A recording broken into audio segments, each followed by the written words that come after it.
1,000 players simulate civilization, rich and poor. This video apparently is so good, and people said that this video is like literally like a movie.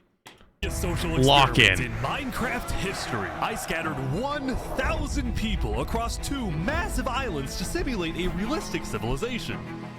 Isn't there a game you can do that with, where it's just like little bits though, and you can like drop zombies on them or plagues? Do you know what the game I'm talking about? The players were given no help or guidance, and just like in real life, if you die, you remain dead forever.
All right, we got 1,000. Good luck, everyone.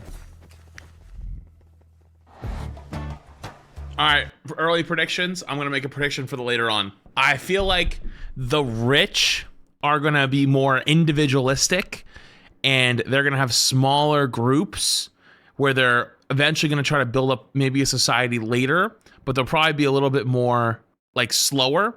The poor are either gonna war with each other very early on for resources, or they're going to band together and be like, we have nothing, let's go take their shit. And like Vikings, they are war ready, they are ready to fight, they're more willing to work together to go acquire things because they have nothing to lose, while the other ones are more afraid and because they have things to lose, and so they're going to be more defensive, but they're also not going to be as cooperative. That's my early of day 1, and all prediction. 1,000 players began to explore their new homes. What is this place? Before the first day, I had made everyone choose randomly between Island 1 and Island 2. And I didn't tell them that one of the islands, the first one, would be a barren wasteland. Hey, you guys having a good time? No. So they didn't have trees? Nothing here. Please tell me where the trees are, bro. I cannot find anything. It didn't take long for the people who chose Island 1 to realize they had made a massive mistake. I hate this place. I hate this place. I hate this place. Players realized that building civilizations on Island 1 would be particularly challenging. And not only because it was empty, but because some parts of it were completely uninhabitable, like the snow biome. Oh no! No, no, no! Help! And right next door, a massive volcano that could erupt at any moment. Ooh, I'm not going down there. This volcano also happens to heat up all the water on the island. What? This killed a lot of people. Oh, they're all just gonna die. Now, to begin building civilizations, the players needed to find a tree. Please tell me where the trees are, bro. Wood is an essential material, and without it, you really can't do anything. Now, luckily for Island 1, there was one tree on the island, and it was pretty big too. But, of course, it was completely surrounded by boiling water. You've got to be kidding me. Meanwhile, let's go over to Island 2.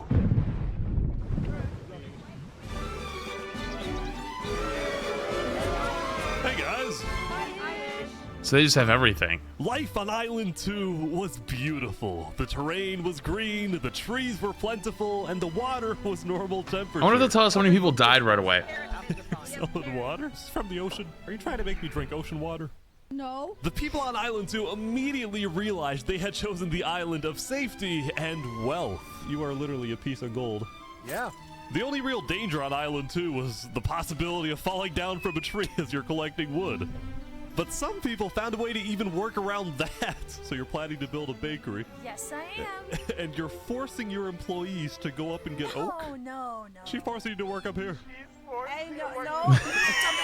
Triple carrots. I don't want carrots. Wow, they I installed want fair capitalism pretty early. working conditions. Also, because of the vast amounts of trees, people were very quickly able to craft tools that allowed them to mine underground. Hello, Saps, you doing okay? Yeah, I mean, this island's great. So many dinosaurs. Wait, how far are the islands from each other? Because like, couldn't you just mine your way over by Overall, accident? The people of Island 2 were thrilled with their new home, thrilled with their wealth, and they were very optimistic about their future. Breathing in 30 months. By the end of the first day, players on Island 1 had finally reached the big tree. You realize how I'm reading high for up you Island are? 1 so hard right now. We're not scared. No? No pain, no gain. Island 1 was still pretty far from having fully fledged civilizations, but there were communities starting to form. For example, this player named Remy the Rats made a small restaurant to feed those who were starving. Remy the Rat, what are you serving them here? It's very popular. Bread? And you could... What the frick? Why? Wait, is this a bread line? Yes. Oh no. I also got word that there was a small... Holy f***ing shit. An actual bread line in Minecraft is f***ing insane. Oh my god, that is actually insane. group of people who had chosen to settle in a weird location. People at the volcano. That's also like, okay, this is gonna sound maybe insane.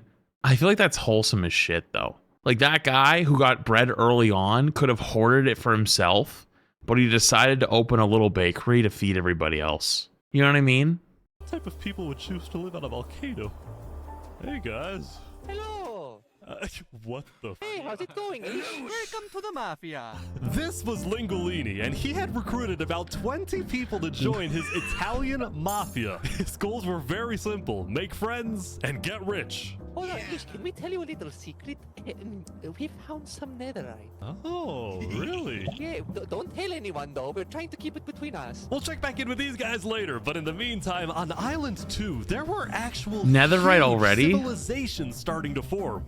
I don't care about power. I don't care about government. I just want to make a nice place for my people to live. This player named Call Me Cass was the leader of about 50 people in a nation she named the Cass Coalition. And a coalition it was of very different types of people, including I don't care about pirates, government. I don't care about bankers, Canadian leading cartels, rules. bakery owners, and their employees. I want fair working conditions. How much even being paid to work up here? Paid? People are getting paid? Now, later in the day, Island 2 would face its first conflict. You thought I was playing? How the f do you think I was playing jumping around this fast? Who are you? A group of about 20 people were extracting sand from the shore right next to the Cass Coalition. Cass was obviously not happy about this, but these people didn't care because they were from a much bigger nation called the Commonwealth. We're actually 5 nations combined into one, so we have strength in numbers. The Commonwealth was a massive civilization that was formed on day 1 when 5 distinct groups were close enough to each other that they just decided to come together and unify under one nation. But wait, how did they make friends with people that fast? Like, I'm guessing people who join like kind of already know As a each other or result, something, the Commonwealth maybe? had a government with 5 leaders at the top and over 150 citizens. We're going to turn this mountain into our city currently. Ah, okay. The Commonwealth leaders were very ambitious and wanted to make the Commonwealth the most Voice chat? But yeah, but how do you- the most I don't know. respected, the most powerful nation on Island 2, even if it came at the expense of others. Overall, by the end of the day, Island 2 was much further ahead than Island 1, as expected. But let's see what happens in the following days. That was just day 1? As players logged back in the next day, nobody was expecting that the beginning of day 2 would end up having one of the most consequential moments of the entire event. Remy the Rats was running his restaurant when he received a visit from a player named Spoon. Does anyone... Knight, I need food, I'm dying. Yo, Spood. Yeah. I do have food. You're private, but Oh, I don't need food. worry. Oh, God, I'm too kind. I care about everyone else before myself. It's such a problem. Now this player, Spoon, was a rising leader on Island 1. He was known for always giving away his own food. But some people started to suspect that Spoon's supposed generosity was merely a method to gain popularity. He's just a politician! He's just a politician, right, buddy? He's just a politician. Further his political ambitions. He's just like, That what a is guy, until- you know? Joe, Oh my God. Joe. Wait. Oh, he's a traitor. He was trying to assassinate Spoon. Spood had survived an assassination attempt, which brought him exactly the attention he needed to cement himself as a legend on Island 1. People were drawn to him, and on day 2, Spood used— Holy shit, they are literally the Vikings. They're actual Vikings. He survives the attack, gains the popularity of his fellow man, and now is becoming stronger. And he's dressing as Caesar. his leverage to establish an empire named Westhelm. It was a staged political assassination. These people have made me emperor. This right here is going to be our capital. We're also building a massive coliseum. You mean where people fight to the death? Exactly. Even though the people of Westhelm were still struggling with food and resources, their motivation to succeed was unbelievably high. Earlier, somebody tried to take my life. Someone with this face. But now, he's dead. They put his head on a pike. That's crazy. Like the people of Island 1 had hope. What about Lingolini? What about... Nearly killed by some dude.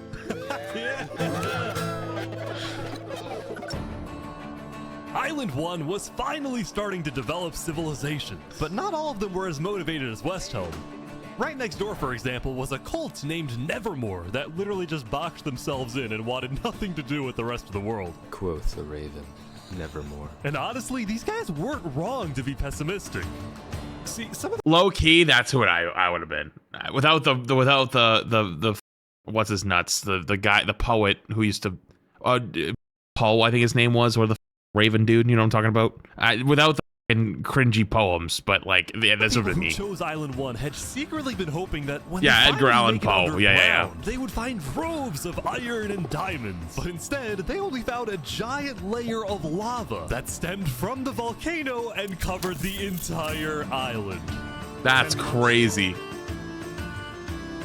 This lava layer ended up killing a lot of people. Processing in 10 months. That said, a lot of people weren't necessarily angry at the poor conditions themselves, but more so about the inequality between Island 1 and Island 2. See, even though the two islands had a border separating them, preventing anyone from crossing for now, rumors were spreading about the wealth and the amazing environment of Island 2. Because of this, some people on Island 1 were starting to develop some feelings about the other island. Island 2 might be the better island, but we're the better people. Oh. In fact, artists on Island 1 were already making propaganda posters, some of which were rather concerning, including a few creations by our mafia leader, Link. The Attack on Titan one is crazy. Speaking of Lingolini, there was some drama on the volcano. Code Rosing Thursday ones, appreciate it. I did. Hope you did too. I just survived an assassination attempt. What? Whoa. Mamma mia, help me, I'm getting chased. Lego likes just attacked me out of nowhere and I had to run down the mountain. It was becoming a pretty Another common false occurrence on Island flag? 1 for people to try to rob or murder as a means to get food or resources. But Lingolini was not going to let that slide. Well, what are you gonna do about that then? I put the hit out on him. Everybody in the mafia knows that the Lego likes is an enemy of the mafia. But then, during our That's interview— crazy. Oh wait, who's coming out over here? There's some people coming Oh, down. those are people from Infernus, they're our allies. Oh, really? Lingolini had decided to share his volcano territory with a larger group called Infernus, whose main goal was to preserve and protect the sacred land of the volcano. I spoke with the leader of— They have environmentalists on day 2 of the Minecraft civilization? What? player named Seneca, who described herself as the Queen of Infernus. We are a nation of the flame. We have to treat the volcano with the respect it deserves, and we hope we can work with Lingolini to do just that. Seneca and Oh my god, they're actually creating a religion in real time. Lingolini Soon they're gonna start sacrificing people to the volcano. Watch. agreed to protect each other in case of an invasion, and use the volcano's height and flowing lava to their advantage. If anybody tries to attack us, we'll kick them out like a Koopa shell. Now, speaking of invasions, on day 2, the Cass Coalition was approached by an army of boats. Oh, crap. Guys, I think we're under attack. It looked like for some reason the Commonwealth was coming to attack. No, we can't fight this. We gotta run. Get everyone out. Get everyone out. But after a few moments of panic, it turned out to be just a group of immigrants who had gotten lost. We are not here to invade, I swear. Oh, I We're got not here to invade you, we promise. Why are y'all here? It's you mother. But I didn't do anything. I just followed them. Brought them all. I Didn't do anything. Okay. The leader of the migrants, a player named 3Below0, profusely apologized for the scare, and then This is getting too real. the migrants took off. What's going on, Cass? I know they didn't mean to do that. I'm telling my people not to worry. Glad to hear. Now on day 2, players had finally realized that Island 2 was not technically an island at all, but an Chat, how many hours do you think this video took to make? It's 2 hours and 34 minutes long of editing, obviously jumping around, obviously running around and like actually filming it. Months, probably at least a month of every day working on it, probably months. Heligo, or chain of islands. The northern island was an optimal place to settle with open fields, trees, and wildlife. So naturally it had the biggest civilizations, including the Commonwealth, the Cass Coalition, and a huge kingdom named Tricolor. Who's that? Who's the southern island though? The red Like who's the islands down there? stands for the underground, the green for plains, and the blue for the coast. The center island, meanwhile, had pink cherry blossom trees and was the home of a small nation called Barbie Land. What is Barbie Land is fire. Oh god. It's fantastic. Okay. And lastly, the southern island was big, but also extremely dense, flooded with jungles and swamps. As a result, nobody really wanted to stay there, although I did find one person. Saps, what is this? Can't you tell? This is my vacation home. How's this a vacation home? I don't see any lawn chairs or Wait, this is furniture. fire. There's no Hey, roof. hold your horses there, cowboy. It's not done yet. Saps was one of the few players who chose not to join any civilizations because he didn't want to get dragged into politics and drama. Still, he made lots of friends across Island 2. Instead, he builds a temple at the top of a mountain that they get to discover later and think that he's a god. Friend Flux actually being the second in command of the migrant group. Speaking of, 3Below0 and the migrants had finally reached their destination all the way up north. Now, other than accidentally invading the Cass Coalition, these guys seemed pretty insignificant. But little did people know, this new civilization was about to change the entire world. Uh-oh. How so? Wait, how long until you think where we live, and we intend to use they turn it off for the good. invasion? We are enlightened. We are the light. I mean the barrier. What? We are Luminara. The migrants had decided to call their civilization Luminara. They saw themselves as the light of Island 2, the innovators, the inventors. See, the reason 3Below0 had chosen this specific location to settle, well, it wasn't by accident. After the first day, 3Below0 had used content and propaganda released by the people of Island 1 to estimate the location of the other island. He then used a coordinate system to calculate the northernmost point of Island 2. I think he did. His goal was to settle as closely as possible to the other island so that when the day comes, when the borders drop, Luminara can build a massive bridge connecting the two islands, giving free passage as a sign of good faith to perhaps bring about world peace. He's gonna give them a literal landing force. Oh my god, he's gonna give them a literal landing force. They don't have the wood to come invade with boats. He's gonna build them a bridge. Dude, he's gonna build them an invading bridge. Oh my god.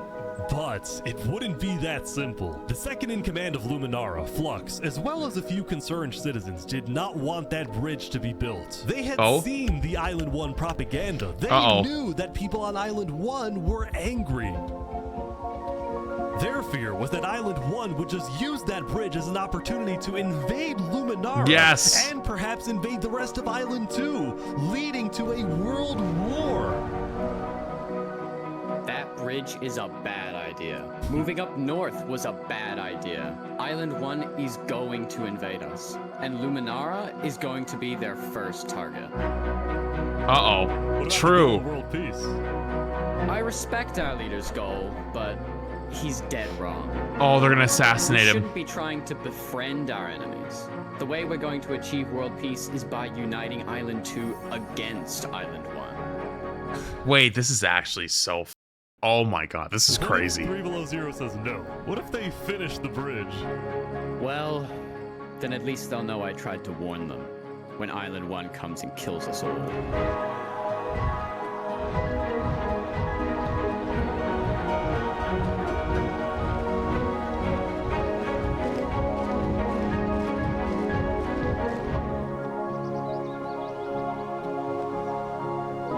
As Day 2 came to an end, tensions were rising, both within nations and between islands, leaving people worried about what's going to happen next.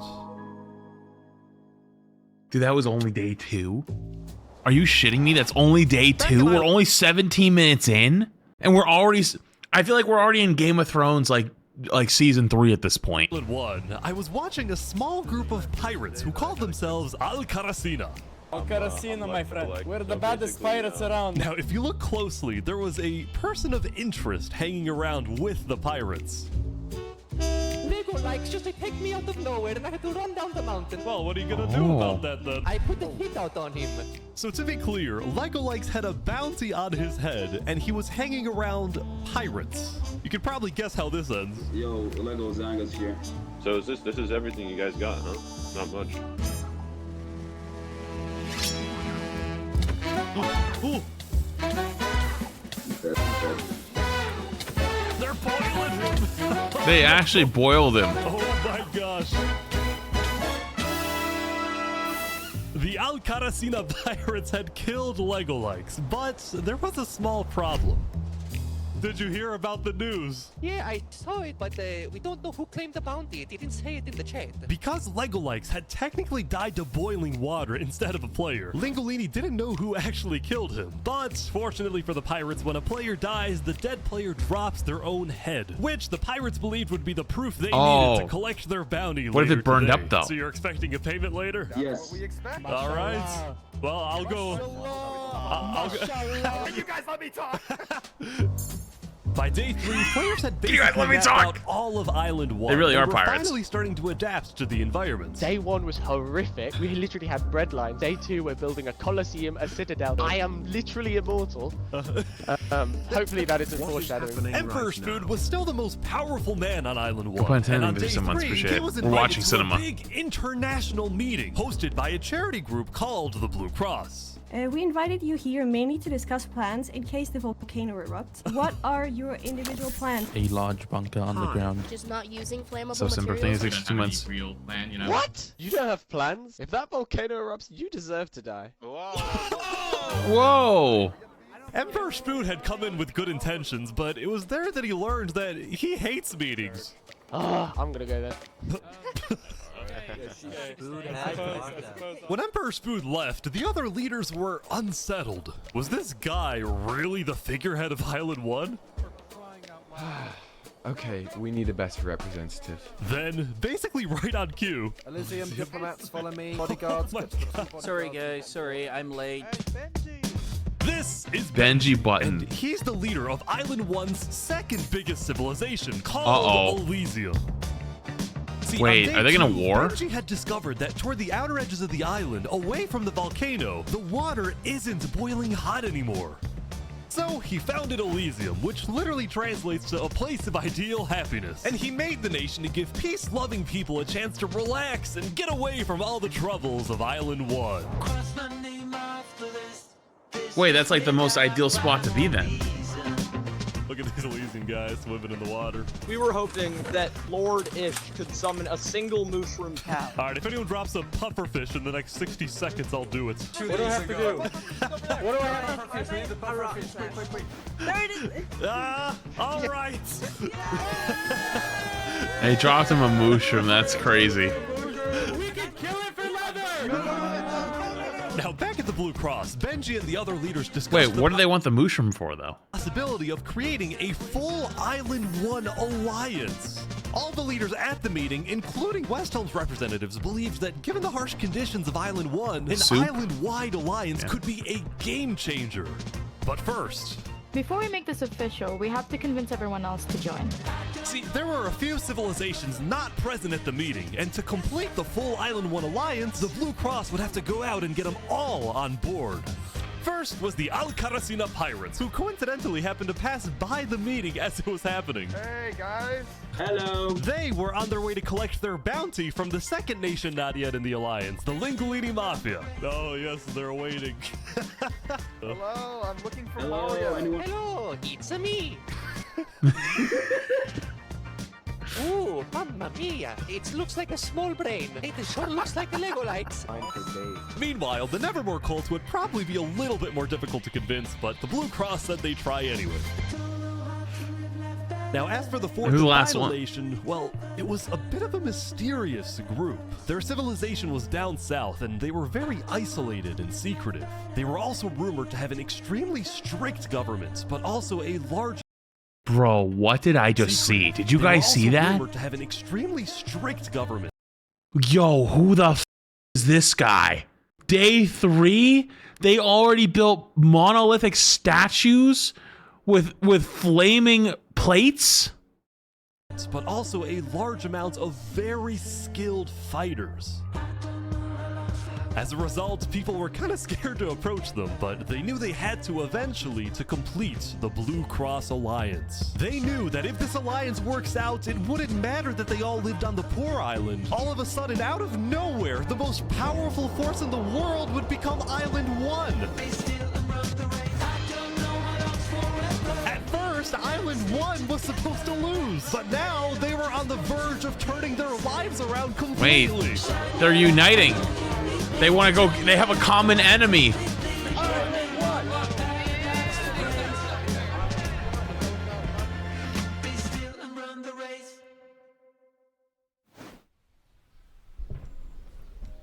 It's back on Island 2, right? Uh-oh. No, the sheep. As you can see, there was a bit of commotion at the Commonwealth. The sheep. They had just exploded their own land because of a miscommunication. What happened was one of the 5 leaders, Coraline, got the idea that the Commonwealth was planning to move east. So she started telling everyone to move. Thus, believing that they wouldn't need their old land anymore, one of the citizens just decided to blow it up. I thought we were moving. What? We're not moving. I'm surrounded by idiots. Overall, the Commonwealth was having trouble getting anything done because the 5 leaders were constantly fighting over power. Oh no. See, there were 5 leaders, each with 1 vote. But because they were originally 5 separate nations, each with a differing amount of citizens... Rogue got leaked, brother. I've seen Kairos get quote-unquote leaked 17 times. You know who got leaked right before he came out? Gambit. Guess what was wrong? Gambit. All of it. The smallest faction's vote had the same weight as the biggest faction's vote? It is ridiculous that Armin's vote is worth the same as mine. I mean, I need about 50 people, and he has like, barely 5. Because of all the fighting and disarray, Commonwealth citizens started moving to other nations. So they literally, like, my prediction at the beginning was that they're gonna not work together as well because they have tons of stuff and everyone's gonna be more individualistic. The other side is poor and can only go up, and they're gonna band together to go take what they want from them because they have a common enemy. Coalition. It's actually kind of coming together. Letting people do whatever they want was making her very popular with her people.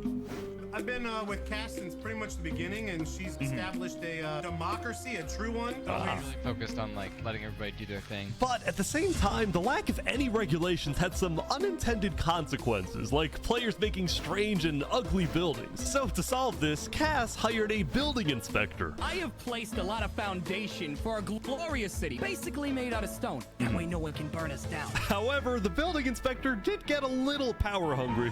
What's going on here? He said he's gonna demolish my house because it's not up to building code. Because it's not up to code. So then, citizens took matters into their own hands. They murdered him. What? They murdered Anyway, the on day 3. Honestly, low key, kind of based. When I bought my house, chat, I didn't tell you guys this story. There was a house that I looked at before that was really nice, like really good house, and it had almost everything that I wanted, but it had an HOA with a monthly fee of like $600. And I was like, you can literally eat my asshole. I'm not paying anyone $600 a month, one. Two, you. Absolutely not.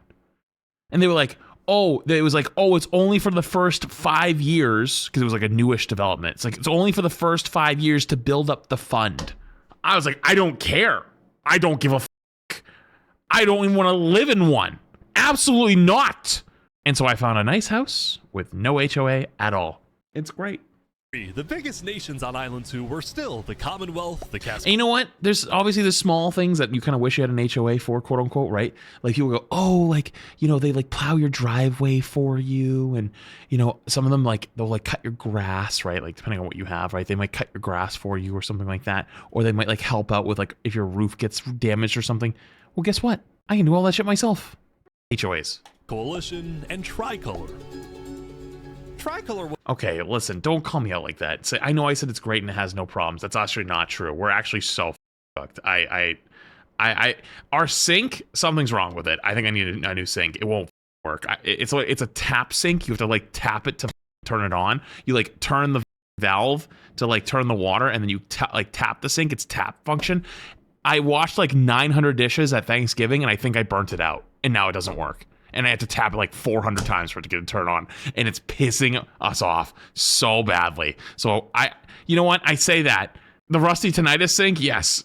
There's something wrong with the rusty tinnitus sink. I don't know what it is. And we have to tap it like 900 times to get the thing to work. And it's pissing me off. And I think we need a new sink. And I'm not happy about it. But I want to put that problem until after December because I'm sick of this month already. All right, was a medieval civilization separated into 3 regions. Hang on, let me back up, sorry. Nations on Island 2 were still the Commonwealth, the Caste Coalition, and Tricolor. Tricolor was a medieval civilization separated into 3 regions, one of them being an underground city. Oh my gosh. This is big. Yeah. People didn't really know that this. much about Jofiel and Tricolor because they tended to be more private. Jofiel was more interested in building up Tricolor rather than doing outside diplomacy. But people would still come to Jofiel with all the political news of Island 2. I am so tired of the politics already. I've got some news. People are concerned with Aperion trying to colonize them. Oh my god. This particular rumor about a group named Aperion colonizing people happened to be false. Aperion was just a small town led by a player named Alkaline, and it was actually the only nation other than Luminara that directly bordered the ocean next to Island 1. Damn, there's so many nations. The rumor that Island 1 was uniting was true, which got some people worried, especially the 2 border states. So Jofiel invited over all the major leaders and diplomats of Island 2 for an emergency meeting. The only leader who declined was 3 Below Zero because he was busy building the Luminara Bridge. So he sent in his place his second-in-command, Flux. Oh no. Flux, what's your plan here?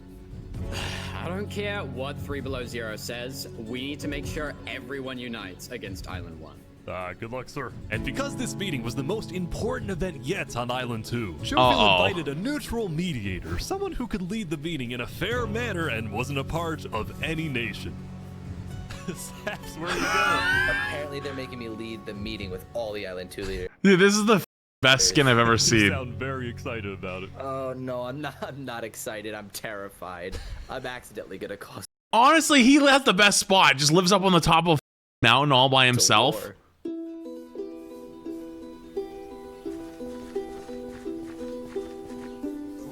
Alright, I think everyone's here. Welcome.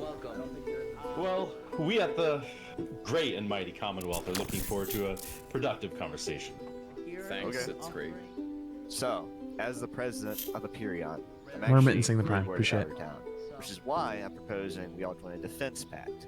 If one of us gets attacked, all of us are under attack. They're creating NATO. Yeah, Oh my god, they're making NATO. that's good. That's a good start, but if Island 1 attacks, say, Luminara, well, by the time you can even arrive to defend us, everyone at Luminara will already be dead. Which is why I think we need to focus our efforts on preventing an attack in the first place. An attack is inevitable. I'm just saying. Hold on, Flux. Let Jofiel finish. Island 1 is starving. Good job. Good job so far. They're not going to attack us. They have bigger problems. And imagine for a second how quickly we could change their hearts and minds if instead of treating them as an enemy, we send them aid. I think Joe feels right. We do the defense pact, but we also send aid to Island 1.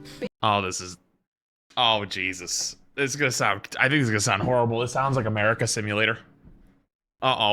Basically, we're ready for an attack, but we try our best to prevent it.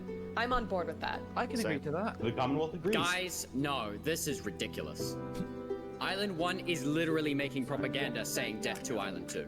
They're jealous that we live in a paradise, and they're gonna invade us no matter what. And you wanna send aid to them? Guess what?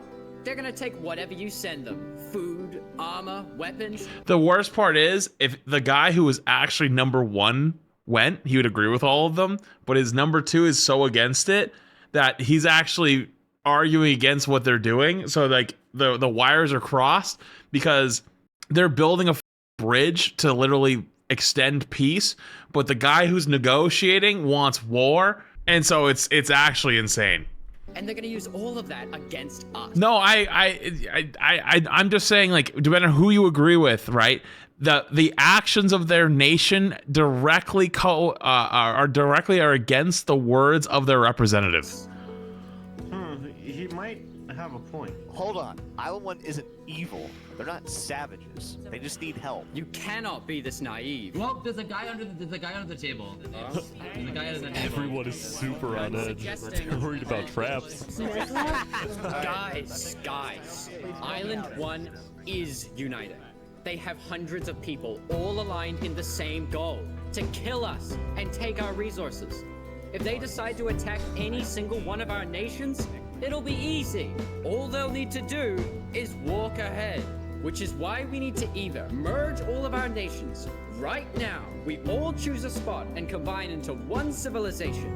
Either that, or we attack Island 1 first. Whoa, Are you crazy? Watch, this is You plan to ridiculous. kill What's crazy, Joe Feel, is you leading all of us to our death. Oh my That's God. too You have much. to We listen to can't me. do that. If we don't do this, This is unironically bad leadership. Unironically bad leadership. You are going too hard against them, and this is like one of those things where it's like, it doesn't matter if you are even right. It matters how you say it. And so the way it's said is it's not just challenging their ideals. It's basically telling them, like, you're an idiot, and basically you're going to kill us all, right? This video is so realistic. But it's Minecraft. I know it is. It's actually kind of cinema. I see why this video has almost 40 million views in 3 months. But you have to, like, there's like an art to it. You know what I mean? That's why not always, like, the best person or the smartest person always gets the job or gets the politicians aren't always the best person for the job, but they might be they worded it in the nicest way or the easiest way or the best, most digestible way. This just causes them to fracture. it's the end of Island 2. Flex, We can't do that. That's crazy. What is happening? All right, everyone, we can't fight. Let's just vote. All in favor of Flux's plan to treat Island 1 as an enemy, say aye. Aye.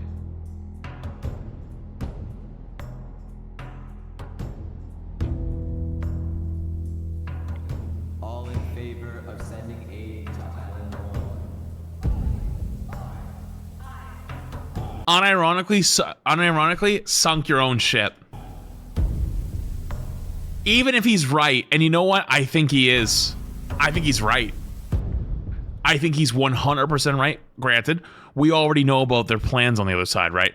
But like I said at the very beginning of the video, right? The very beginning of the video where it was like with the predictions, I didn't really talk about like the sending aid part because I obviously didn't see that coming. But like, you know, don't you dare side with Flux. He's part of the nation that's gonna get hit first. They're gonna be the front lines. Meanwhile, at West Helm, I ran into something interesting. Our next song is called Island 1. Oh my God. So you remember this guy? The Ballad of Emperor Spoon. Well, he had joined a band that produced actual Granted, I do think that he was not the correct representative. They should have sent the other guy. But like, at the same time, because of the antagonistic nature, it's thrown away all opposition. You know, it's literally like how governments try to act, where it's like you have the peace branch. Like it's actually like the American symbol, right? Like the arrows and the olive branch, right? Where it's like prepare for war but offer peace type of thing. Where it's like they should offer peace, but like don't be naive. You know what I mean? And then performed them all across You need to have both on Island some level. I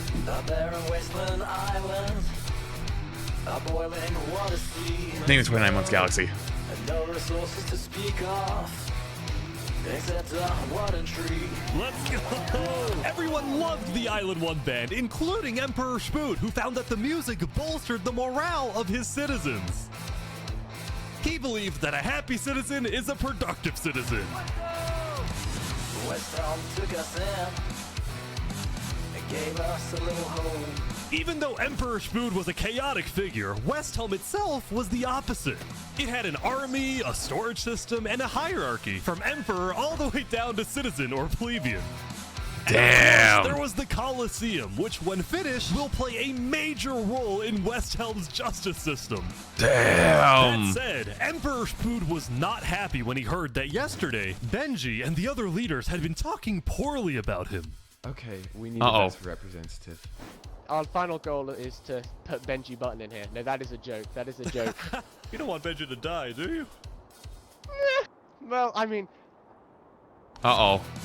Here comes the fatal flaw. That Emperor Spood is unstable and may one day try to take over the entire island. Here comes the fatal flaw of having one guy at the top.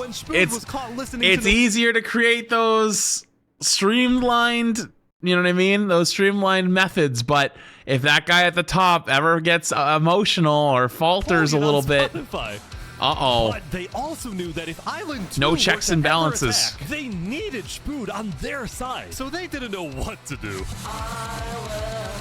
Well, here we are. I just want to say thank you, Spood, for all your support. You're welcome. I'm the best. Glory to West Helm.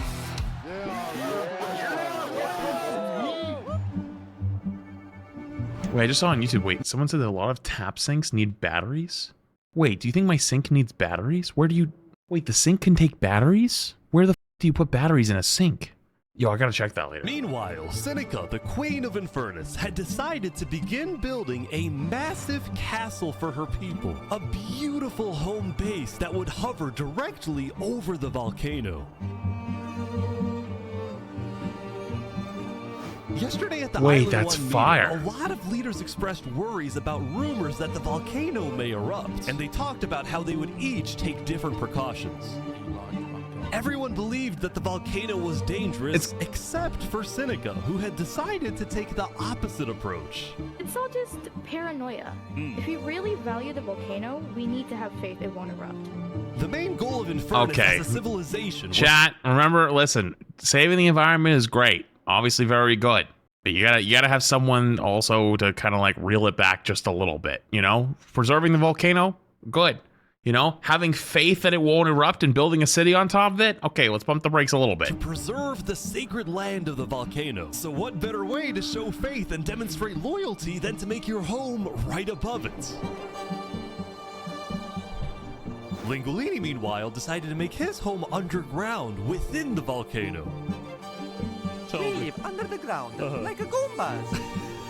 Lingolini's main goal was to get rich, and having direct access to iron and gold was one reason for him and the Mafia to live. Real. But Lingolini the goat, honestly. Reason. Remember this interaction from day one? Hold on, please, can we tell you a little secret? We found some netherite. Oh, really? Scattered throughout the volcano were pieces of netherite, the rarest and most powerful mineral in all of Minecraft. Not even Island 2 had netherite. It was the single secret advantage that Island 1 had. And the only ones who knew about it were the Lingolini Mafia and Infernus. Now, even though Infernus didn't exactly like how Lingolini was desecrating what they consider to be sacred land, they made a deal with him. The Mafia can keep mining so long as they provide Infernus with some of the minerals they find. But Lingolini was unsatisfied. They want to use us. They want cheap labor. I'm not giving them anything. Lingolini didn't like how Infernus was basically forcing the Mafia to mine for them with nothing in return. True. So the Mafia's he getting secretly used? instructed everyone in the Mafia not to give Infernus anything. Uh-oh. Uh-oh. Lingolini's hope was that Infernus never asks for those minerals and forgets about the deal entirely. They won't forget. Otherwise, he would be in a lot of trouble. Nah, they're gonna come to collect. Despite this conflict, the rest of the Island 1 unification effort was going very well. Earlier today, Lingolini had decided to join the Blue Cross Alliance. Thank you all so much for having me. The Wait, smart move. were also eager to join, and surprisingly, so was Nevermore. There was only one holdout.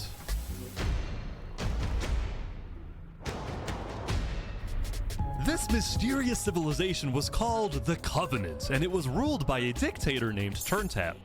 How are you elected exactly? By a vote of the people or the vote of yourself? Elected? Turntap wasn't sure about joining the Island 1 Alliance because the people of the Covenant were generally skeptical of outsiders. They only took pride in their own nation, especially in their army, which was composed of really good PvPers who weren't above using torture to get their way. Are they drowning this guy?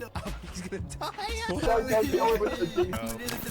Now, I felt a little bad for this player, so I threatened the Covenants. Covenant uses water torture. I'm reporting this to Sidefall News. No, don't go to Side. So I went to the local news reporter. Sidefall, I have a story for you. I just caught the Covenant waterboarding one of their own people. Oh. Beta plays in 1 month I'm for paid shit. off by them, so I don't really care. What? Dude, it's free money. You know what? It's called a business for a reason. It's not for profit, okay? Sidefall ran a news business with questionable ethics. He was also known for making up fake stories, writing things like, "The lava is rising," just to sell more papers. That's crazy. He had made a legitimate So, wait, he's Fox News? discovery that could devastate the entire island.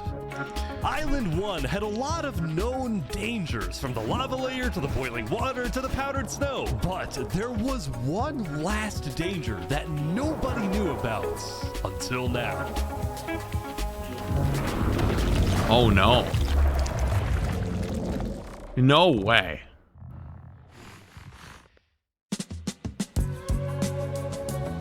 Dan, that was the one thing we never did in our hardcore playthrough. We never killed the warden. Meanwhile, the people of Island 2 had spent the day building their civilizations and having a good time. Yesterday, their leaders had voted that whenever the border drops, Island 2 would send aid to Island 1, hoping this gesture would lead to peace. But not everyone agreed with this approach. The end of Island 2. When Flux returned home to Luminara, 3 Below Zero was furious at Flux for causing chaos at the meeting and for going against Luminara's values. 3 Below Zero, as the leader of Luminara, was actually heavily in favor of sending aid to Island 1. The whole point of the Luminara Bridge was to make peace with Island 1, not to start a war. Yep. As a result, 3 Below Zero demoted Flux from his position as second in command. Honestly, smart. You shouldn't have done that. You should have never sent him in the first place, even if he thinks he has a good point. I spoke with Legacy, a citizen of Luminara. Yeah, Flux has been gone all day. People here don't really like him anymore. Flux and his crew had spent the day building a secret bunker under the ocean, a place for them to hide if Island 1 attacks. And then Flux spent the rest of the day helping his best friend, Saps, finish building his home. Despite all the chaos, Saps still reached out to me after I was demoted. Mr. Mediator, what a good friend. Flux over here can be a little unpredictable, but he's my friend, and I know he genuinely wants the best for us. Even though Flux was much more ambitious than Saps, these two had become very good friends. So many diamonds. Aww. Yeah, look at this. Yeah. But just as day 4 was about to come to a peaceful end, something happened that would change the course of Island 2 forever.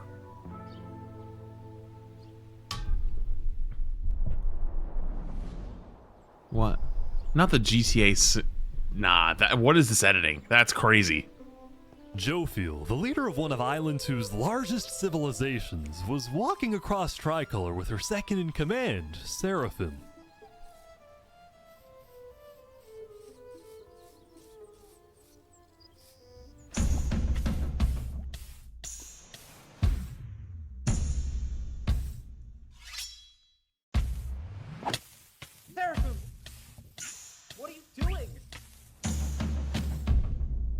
No water bucket at the ready? What? No way. What did it say? Berto Criswell fighting? The second in command of Tricolor had just killed their own leader. And immediately, all of Island 2 went on lockdown. What? Wait, Everyone was confused about what caused this to happen. They killed Jovial. Why? Wait, why though? You'll think it's a month. Why? Fled, Wait, did it say that, like, who killed him? Did it say in the chat log? I didn't see it. It did? Okay. Tricolor was in complete disarray. Back at Saps' place, No Flux way. told Saps it might be a good idea for him to call an emergency meeting with all the leaders. So, for the sake of the island, Saps agreed to host a meeting tomorrow. But for now, he and many others headed to Tricolor to help them restore order.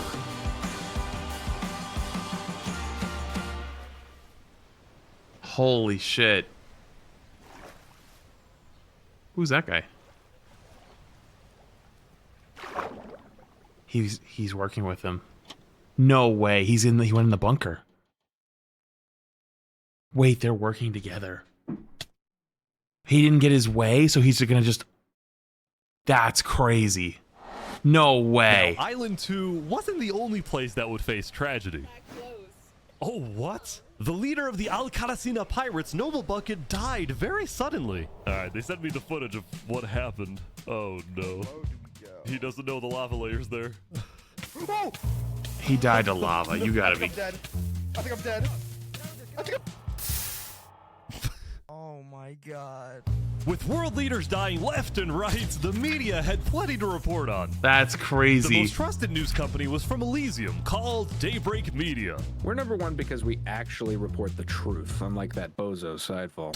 And later into day 5, the news would get even crazier.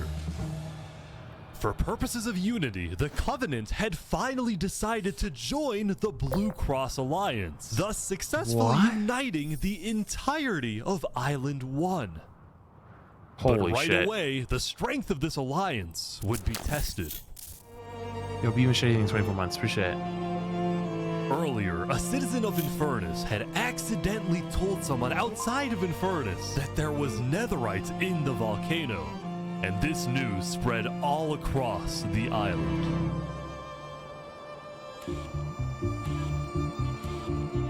This was a disaster for Infernus and the Lingualini Mafia, who had been trying to keep the existence of netherites to themselves. Uh-oh. Immediately after hearing about the netherite, the Covenant sent a mining expedition into the volcano without telling Infernus. And lo and behold, they confirmed there was netherite. Oh no.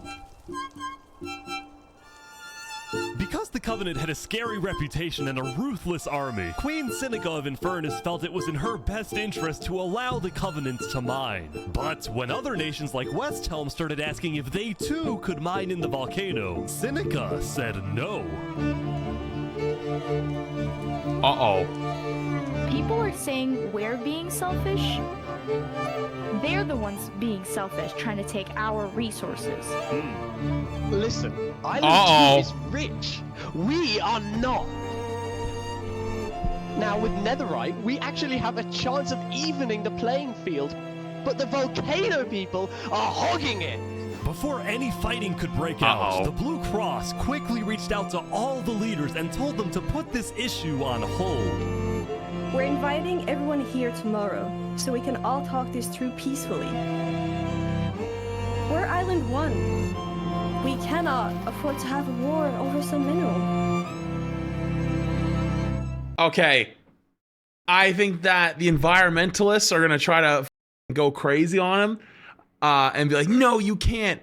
I think Linguini Man is going to throw them under the bus so he doesn't have to pay his debt. And just keep mining as fast as he can. And then because he's going to mine as fast as he can, maybe he'll make a profit by selling it to everyone else. And the Covenant and the Schroeder people are going to walk in and take it if they fight back. Meanwhile, Island 2 was still processing the death of Jovial. Even though I was just a farmer, you know, you still made me feel important. Saps would invite all the leaders. They for a actually meeting held later a so they could memorial. coordinate a hunt for Seraphim and discuss their plans for when the border inevitably drops. Now, after Jofiel's death, Tricolor had lost a lot of its power, which left the island with really a lot of its power. What was that? Which Did you left the guys? island Free sheep for sale. Please take him. What? Did this owner die or something? with really one dominant nation, the Commonwealth. But remember from day 3 how the 5 Commonwealth leaders were in constant fights with each other? It is ridiculous that Almond's vote is worth the same as mine. Well, this all came to a head on day 5 when one of the leaders was caught plotting to take control of the entire Commonwealth. So another Commonwealth leader then paid an assassin to, well... Oh my god! Oh my god! Wolfram's dead. What? We just witnessed murder! After this, people from the Commonwealth lost even more faith in their governments. Uh-oh. This Commonwealth citizen went to the Cass Coalition to complain to Cass directly. I got information that there might be netherite on the other island. My leadership said, quote, netherite is useless. Netherite is of course Yo, thanks, Poe. Appreciate the 18 months. not useless. I think that's a foolish statement. As the Commonwealth erupted, the Cass Coalition thrived. So wait, how would you have actually should have dealt with it? Because murdering him doesn't actually help. It actually makes it worse, I think. I don't know. Public trial? But What are we watching? Cinema. Have their own problems. Is this your employee?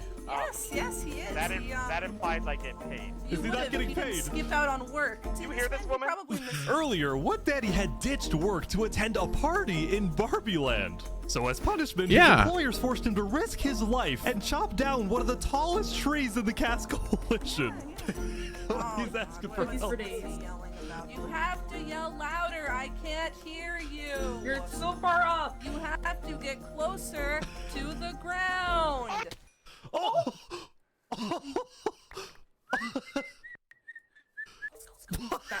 What the? Now, because of this recent tragedy, Arrest her.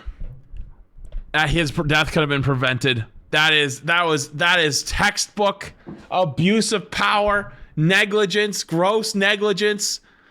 No. Cass decided to stay home from Saps' meeting. That said, every other major leader was now on their way. That's up. Where's OSHA when you need him? As the leaders and representatives arrived, there was one person who would be notably absent, banned from attending the meeting. Before the meeting started, Flux called me to his underground bunker because he had something, quotes, important to tell me. Flux, what are you gonna do? Well, first, let me just explain. I'm not allowed to attend this meeting because the leaders of this island are utterly incompetent. Oh god, he's literally having his anime villain moment. Even though he actually had a good point, he didn't get his way and is now crashing out. It's gonna ruin it all. You can see that Island 1 is gearing up to invade us. And their Oh, response no. is, let's give Island 1 more gear. Oh, it's no. completely brainless, and it's going to result in all of our people dying. So, you got a plan? I had a plan, but nobody listened. They all Wait a minute, didn't he help build the place they're meeting? Oh no. voted against it. Look, we can still save this island. Oh but the no. current leadership has to go. Oh no, he's gonna. Oh no. What do you mean, has to go? Has to go. Removed. And I'm done waiting. It's gonna happen today.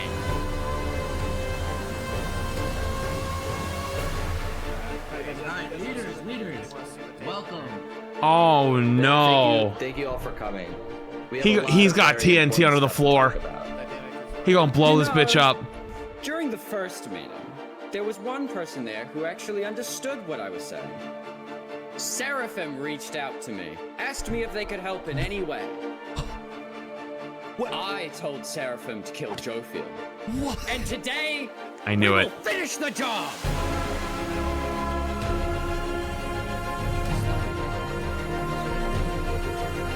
Wait, so Seraphim gets there. What actually happens next? Something I didn't want to do, but something that needs to be done. I'm going to save this island by any means necessary. Oh, he's gonna f them all. Table. If you agree with full KOS on Seraphim, please say aye. Aye. Are you sure this is gonna work? I don't know, but we have no other choice. I also did. It's kind of fitting they just voted to kill on sight the person who's about to blow them all up. Alright, so I have something to say. Is there a possibility, any possibility, that the assassination of Wolfram and the assassination of Jofiel by Seraphim is any way connected? Is there a conspiracy going on right now? Do we think that's a thing? Are leaders safe? I have reason to believe that leaders are not safe. Flux, do you feel any guilt doing all this? Well, part of me feels bad for Saps. From the roof. Wait, what's in the roof? What do you mean you feel bad for Saps? He has no idea what's about to happen to him. But if you had to betray one person to save 1,000, would you? Uh-oh. Stalagmites! What just happened? What happened? I didn't do that. I didn't do that. Oh my god! Why is there a trap? Is this all a setup? Saps, look, where's Saps? Where did he go? Did Saps do this? Wait, Saps? We have to find him. Let him down! Kill him! Kill Saps! Saps, where are you?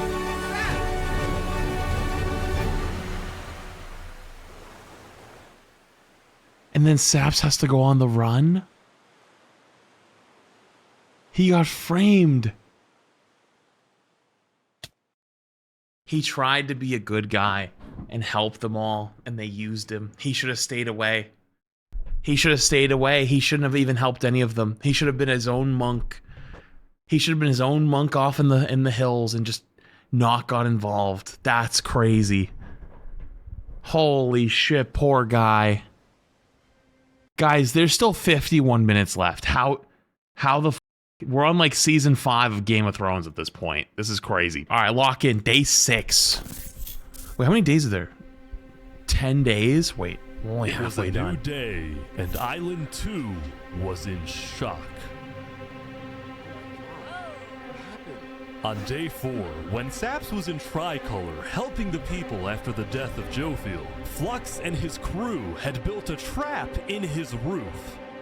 And Saps did not know. Oh, you did it to Zapparata. Oh shit. He had been Thanks for framed giving by him a his thumbs up. Wait, is he? friend Flux. No, used that as guy's a not actually here. scapegoat For Okay. Flux's plan. But because they had to rush to build the trap, it actually wasn't fully successful. Some of the dripstone, including the one meant for 3 Below Zero, had failed. But overall, the trap still killed the leader of Aperion, Alkaline Alk, a leader of the Commonwealth, Coraline, and 4 other very high-ranking officials from across the island. The people of Island 2 were devastated, confused, and angry. Our leader's dead. What just happened? After the trap went off, Seraphim was immediately caught and killed. Oh! Lord of Tricolor. But when more people found out about how exactly their leaders died, their anger wasn't really towards Seraphim, but toward the person they believed was behind it all, Saps.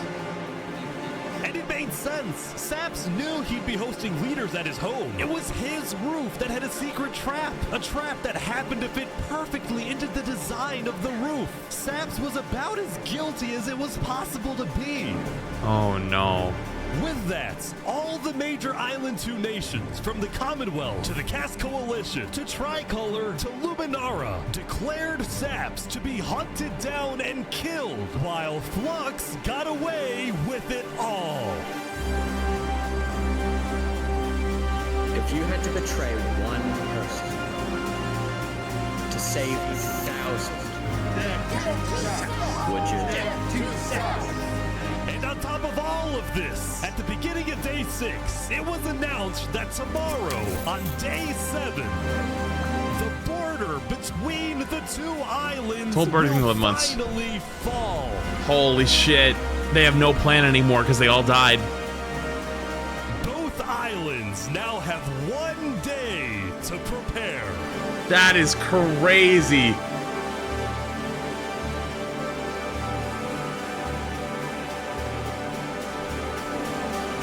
Actual red wedding.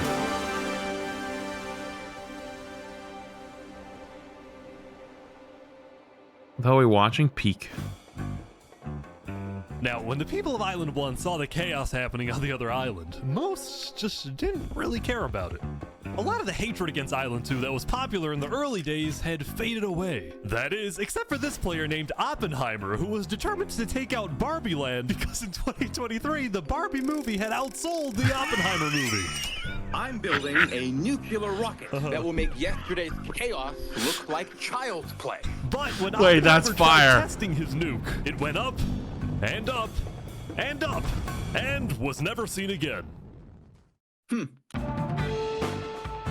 Now, day 6 did present some new challenges for some of the civilizations. For example, That's actually hilarious. What is this? What are you doing up here?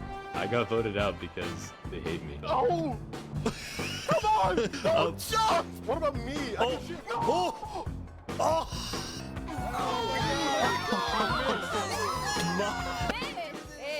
Wait, what? I didn't do anything! I blame Ish! Meanwhile, at Elysium... Wait, why did he just die? Being a leader, everyone here is He just ended it? stubborn. Benji was having trouble getting laws passed because his people kept opposing any changes that threatened their peaceful lifestyle. The people of Elysium were generally skeptical of government officials, sometimes even holding trials against them. Although this particular trial did not go to plan. Guys, somebody stole Gerald. The Who's mushroom Gerald? cow, Gerald, has been stolen. Let's go! There they all go. They stole him? Meanwhile, at West Helm, there was a bit of a food problem going on. Not a shortage, a feud. See, Remy the Rat had opened up a new restaurant right across from the Coliseum, but the food was questionable. Is poison fatal? So his customers had instead started buying their food from another player named Dinosaur. That is, until... Oh my god! Oh my god! Oh my god. Wait, did he... Dinosaurus was slain by Talking Mocha? Oh, it wasn't him, though. Oh, maybe he hired him? What is he? Permanently closed. All food is now at... Remy, are you behind the murder of Dinosaur? Anyway, on day 6, No the West way. Helm Coliseum was finally complete. Yo, Remy the Rat did not want anyone stepping on his territory. Good lord. Using this arena for? Do I actually have to say legally? No? Maybe a little bit of blood will be shed, and that's all I can say. While Spood was a popular leader who got things done, he had also developed a reputation of being a little unstable. He said outlandish things, he can't stand meetings, and his justice system wasn't by courthouse, but by combat. This is something Spood's first attempted assassin, Ramsayer, tried to prevent. It's why he tried to kill Spood, and he wouldn't be the only one. There has been a small but coordinated secret revolution growing in West Helm, with aims to overthrow and murder Spood. Why is he not wearing diamond armor? Are West Helm citizen Ramsay Pi and West Helm's head builder, Knight Arcturus. You know, I helped design his Coliseum, not knowing Spood actually wanted to use it for bloodshed. He's insane. The first part of their... Yeah, let me build this gladiatorial arena. Why do you want to build this gladiatorial arena? For the look? Oh, okay. Plan was to take out Spood's second in command, a player named Oo. Yeah. Yeah, that's right. I guess the Second in command down. But Ramsay Pi was immediately chased down by West Helm's army. You could have made something happen, man. Oh. Oh. Damn, they got him. Ramsay Pi dead, Knight Arcturus became the sole leader of the revolution. But he also knew it was only a matter of time before Spood finds out about his plans. I want to make one thing clear. Anybody who is caught plotting against me will be executed in the name of West Helm. Glory to West Helm. Damn. He's sitting in the crowd too. That's aura. Now, before the border drops, the Island 1 leaders all met to discuss what to do about the Netherites in the volcano. Going into the meeting, people were not happy with Infernus and the Linguini Mafia, who were believed to be keeping Netherite to themselves. Please keep all your weapons holstered at all times unless you absolutely have to take them. The meeting began with West Helm's representative and Spood's newly appointed second-in-command, Spider. We asked if you had netherite, and you lied. You said there was no netherite, that you had looked in it, and that you hadn't found any. Because people were immediately starting to gang up on Infernus, Benji from Elysium tried to keep the peace. Why is it Infernus' job to report on the netherite? There were people literally going into their territory, mine without authorization, and then accuse them of doing something wrong. After some more discussion, Infernus was asked the big question. Will you open up rights to mining underneath the volcano? It is still our land. It is still the place where we live. And of course, trade, things like trade are important, but in terms of opening up the volcano, it is an adamant no. Ooh. I agree. Now, Linguini, Seneca's biggest ally, was about to speak, but what he ended up saying was He threw him under the bus. Tell me. We have to humbly disagree with Infernus of not allowing anyone else to mine in the volcano. This is Island 1. We're all struggling against the Mario knows how to paint a crowd. Anything like that? Shouldn't we all be allowed to mine wherever we please? No way. Let's go. Yes.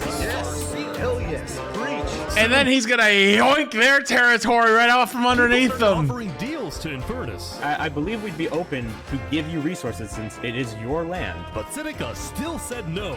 The volcano is still our sacred land. We don't want hundreds of people there mining and ravaging it. As a result, Linguini went even further. On the day one, Mario was here first on the volcano, and we're able to mine there, but it's not fair that no one else can mine. While your queen is over there with the diamond boots, some people don't even have any armor. I told you the mafia did not want to pay your debts. Oh my goodness. Scare tactics. That volcano is insanely active right now. It will most likely erupt within the next 2-3 days. I doubt it. No, that's sci-fi propaganda. That's propaganda. And so, after even more discussion, West Helm made a final plea.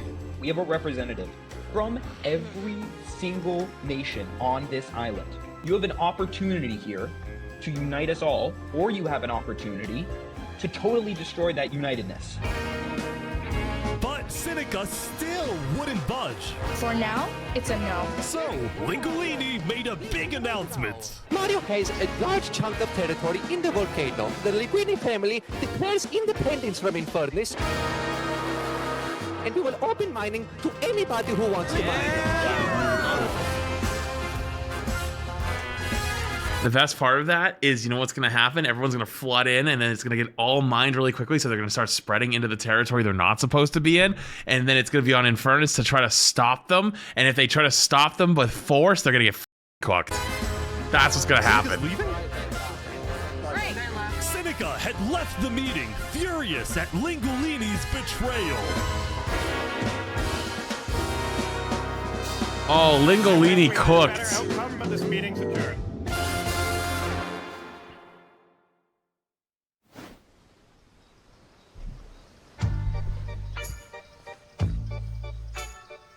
Saps, what just happened? Dude, what just happened? Every leader in front of me just died. And you had nothing to do with it. It wasn't me. Someone was in the roof. I'm getting framed-ish. Following yesterday's trap, Saps was on the run, as he was now the most wanted and notorious I didn't know that stalagmites hitting you in the head would insta-kill you, by the way. criminal on Island 2.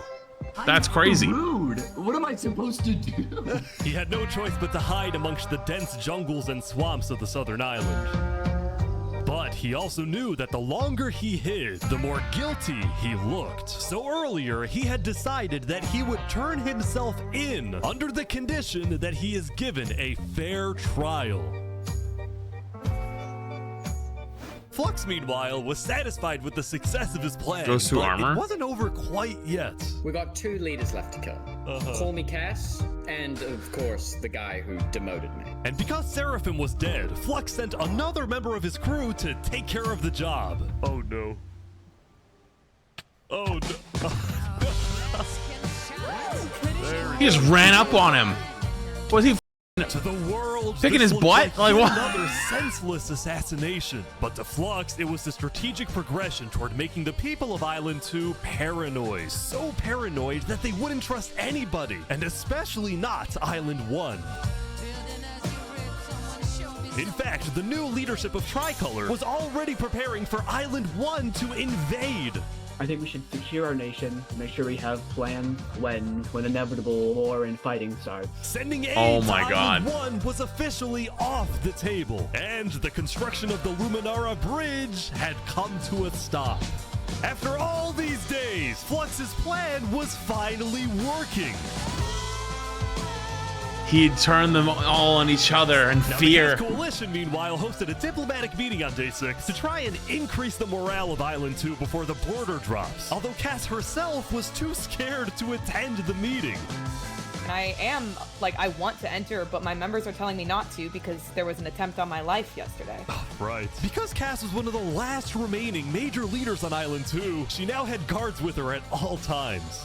Here, I'll trade you armor. Why? I want to make sure you guys do not die. Please don't die. That said, everyone would soon be tuning into the trial of Saparado to find out whether Saps will be freed or executed. He's gonna get murdered. They're gonna kill his Several ass. nations argued over who would get to host the trial, but the Commonwealth ended up winning. We've made this beautiful venue to show the world that the Commonwealth is still the strongest. Holy f***ing shit! They actually made him a f***ing pantheon.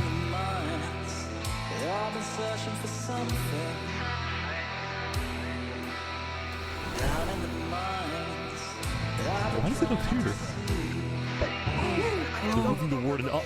No. No, they're not. Are they using the warden as a weapon? They're bringing it to the surface.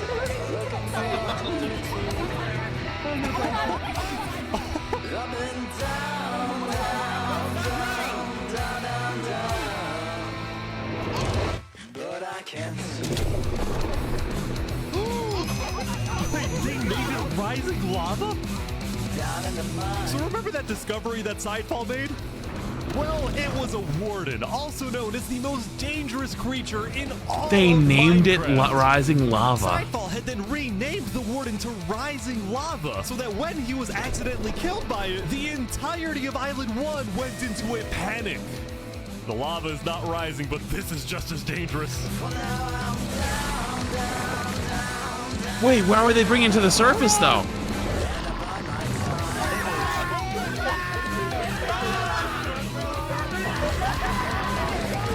The warden had been unleashed onto Island 1, going from place to place, terrorizing civilizations. What was the point? Sidefall needed a new story. Oh my god. Dude, how is anyone gonna stop this? Until eventually it got to West Helm. But the West Helm army was ready. Ready? Aim! Fire!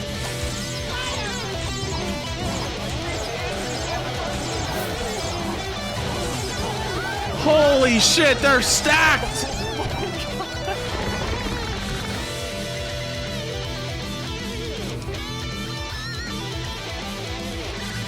Come on! Oh my gosh!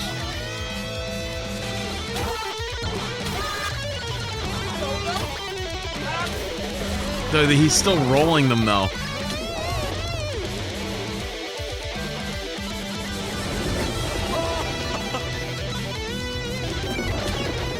Welcome to West Helm. He's going into the shop.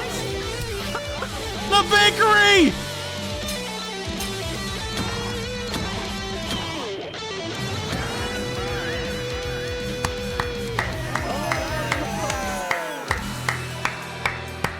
Yo, Remy's Bakery. Poor Remy sitting on the top of a building. Lost them in his bakery. So what was the point?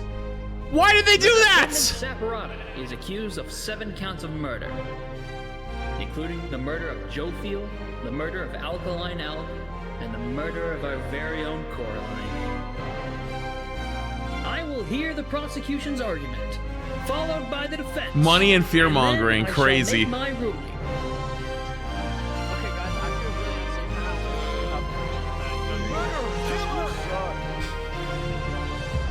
Prosecution, go ahead. Your Honor, Saps constructed a meeting hall which contained the deadly trap, pointed at everybody but himself. As a prelude for the meeting, he had his accomplice, Seraphim, assassinate his leader before running to the trigger, ready to pull the trap. He then fled the scene after the trap went off, just long enough after faking his surprise. He is not only a cold-blooded murderer, but a terrorist. The prosecution then called a survivor of the trap, Zekor, to the stand. We know after investigating that only one seat had no trap. Can you identify who was sitting in that seat? It was Saparata. And who built the meeting hall with that seat? It was Saps. You killed our leaders. You destroyed our island. May your death today satisfy us all. Then it was time for the defense, for Saps to give the most important speech of his life. All I ever wanted for this island was peace and cooperation between the nations. The loss at the meeting yesterday was extremely devastating and came out of nowhere. But I can tell you right now, I'm innocent. It wasn't me. The leadership in Luminara helped me build the meeting area. He's gonna expose them. And we're the only people who knew about the area before the leadership meeting. That includes the prosecution himself, Thomas 5200. What? Gotoga, Hive Rotation, Snowbird 334, and their ringleader, Fluxion.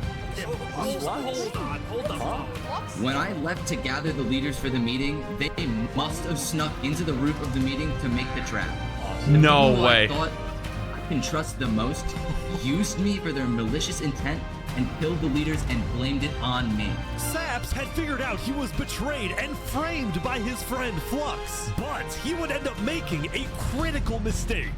I find it rather interesting that Three Below, the leader of Luminara, is one of the only people who survived the trap. I find that rather interesting. What about it? Well, Saps falsely assumed that 3 Below Zero, the Oh, beloved no. leader of Luminara, was also behind the murders. And with that mistake, Saps turned everyone against him. Saps, is that all you have to say? I guess. All right, I'm ready to make my decision. Judge Timebomb, find Saparata. Guilty on all counts. Yes. Oh no. Saps is to be taken to the top of the gauntlet and executed immediately. Oh, that's it. Talking too much sometimes hurts you. Damn. That's actually so tragic. Judge abuses power? No, I mean he falsely assumed that the other leader was part of it. He was close, but this is also one of those hard situations that, you know, he was probably dead either way. They wouldn't have mattered. There's not enough evidence to show that he would be innocent. The evidence is too stacked against him. Honestly, I probably wouldn't have even. I wouldn't have showed up. I probably would have hid in the woods. Just said, you know, you're cooked anyways. Maybe at the last second he'll talk about it before he jumps and be like, to the last man, I am in fact innocent.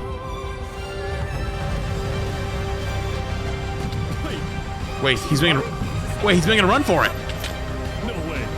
No way. Wait, he's going. Wait, he was ready. He was ready to run. He was stacked up.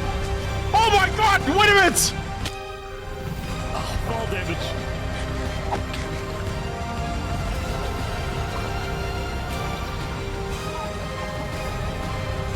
Wait, he was ready.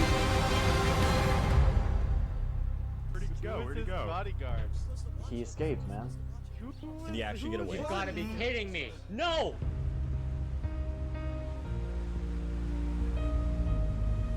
Wait, he's the GOAT.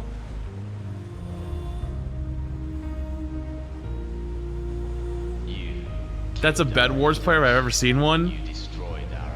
The cool thing about this kind of event, right, is I'm assuming there are a lot of people that like watch a lot of Minecraft and stuff like that, but like there's it's the same thing in like this kind of a game, like is like, you know, Rivals or something like that.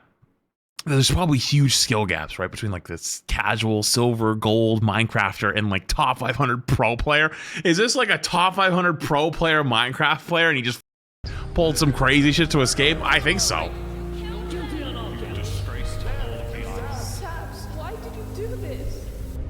Holy shit.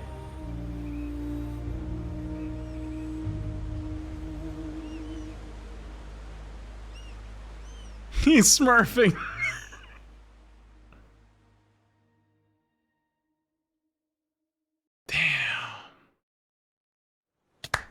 I can't believe he lived. Oh, so this is the number of people left. Wait, did you guys see that at the end? Hold on, I was covering the other side. I'll hide my camera in a sec. So Island 1, I'm guessing, has 382 people. Island 2 has 453. Damn, they've only lost 50 people. Oh, never mind. It's 442. It changed. Sorry. Dude, and the wall hasn't even come down yet. Yeah, I think so.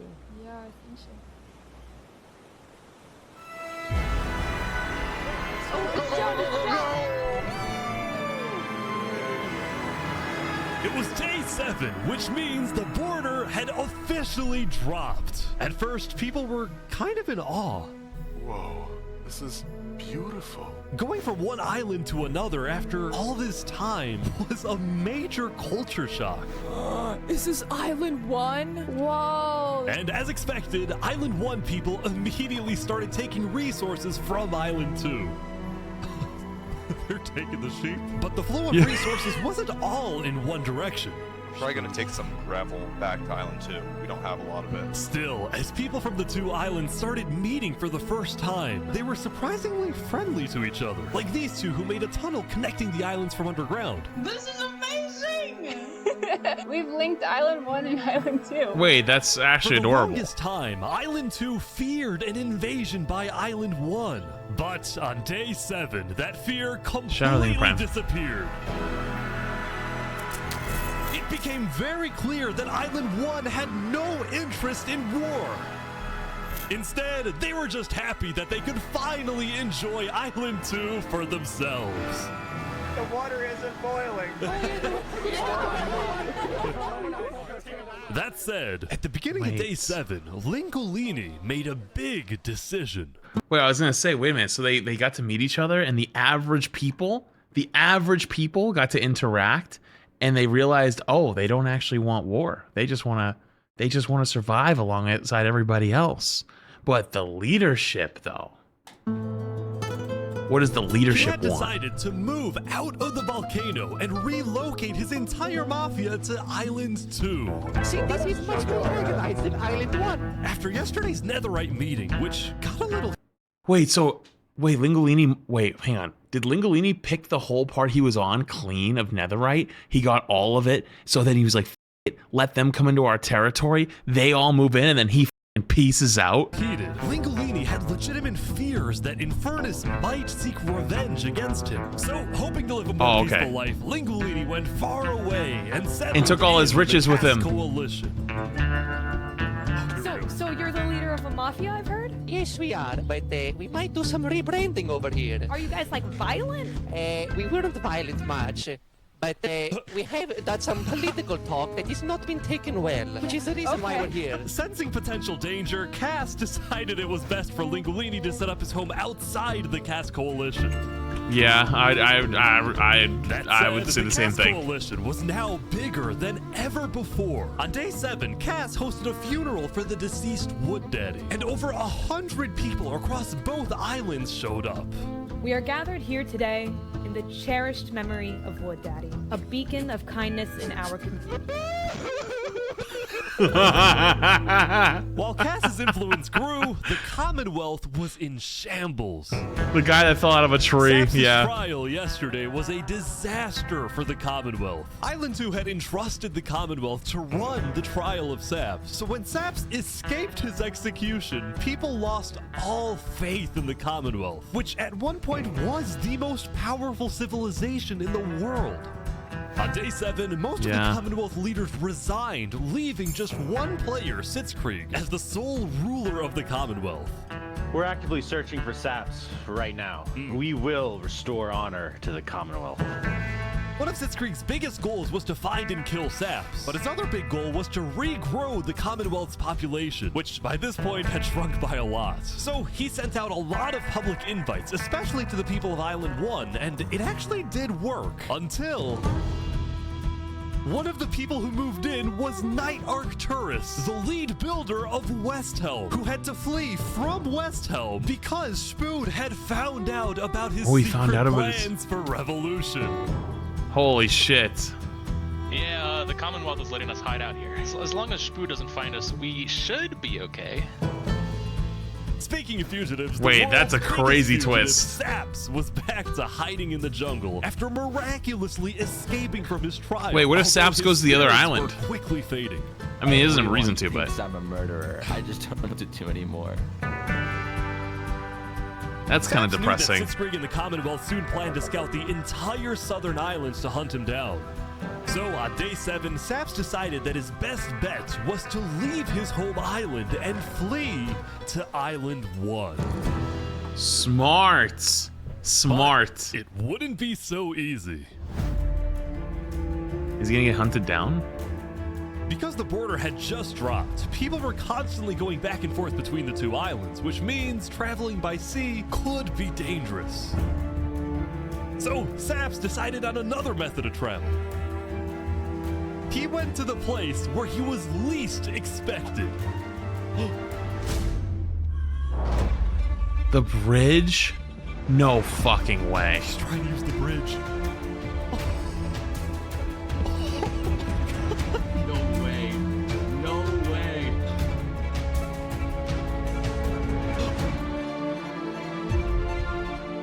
What the heck? What are you doing, bro? He got spotted by one dude.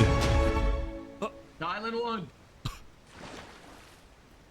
Now, instead of chasing Saps, the Luminara builders instead retreated to inform everyone else that Saps was on his way to Island 1. Saps, meanwhile, quickly sailed the rest of the way to the other island, although... Okay, was his plan really to not get discovered by going over the bridge? I feel like sailing would have been a 10 times better What strat. happened next was unexpected. Oh, there he is. Hey, buddy. Whoa. He's scared the crap out of me. Am I allowed to touch this water? Yeah, right. Yeah, you know, it's good. On the south side of the island, it's safe. It turns out earlier, Saps had reached out to a bunch of people on Island 1, offering them 2 stacks of diamonds if they give him a safe place to hide. And out of all people to accept his offer, it was Turntap, the leader of the Covenant, the most feared and militaristic civilization on Island 1. Oh, shit! I ran across the giant bridge that Luminara is building, and like all of Luminara was there. He gave the war faction the best loot. Oh, God. When Saps and Turntap finally arrived at the Covenant, Turntap immediately distributed Saps' diamonds to the Covenant army. But then, in a surprising move, he sent them out on a secret mission.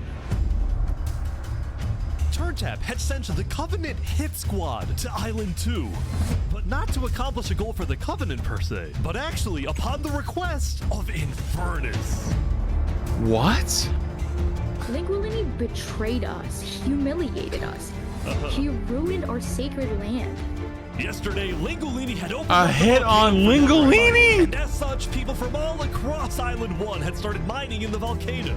And even though Lingolini had now moved out of the volcano, Sinica felt that since people were already mining, she had no choice but to let them stay. She was not happy about what Lingolini had done, and Sinica wanted revenge. She wants blood. They're killing the entire mafia. Another one down, baby. Oh my god. Wait, the Mafia's getting hunted down. Was willing to do Seneca's bidding wasn't just because she let the mine for netherite before anyone else, but because as a civilization that values honor and loyalty, the Covenant didn't appreciate how Lingolini so publicly betrayed Infernus. They found him. Hey, you ever thought about diplomacy? We could have had Island 1 at peace and world peace, and we still can, really. Oh, here they go. But over my grave, he will not be a part of it. No, Lingolini! Lingolini! Not Lingolini!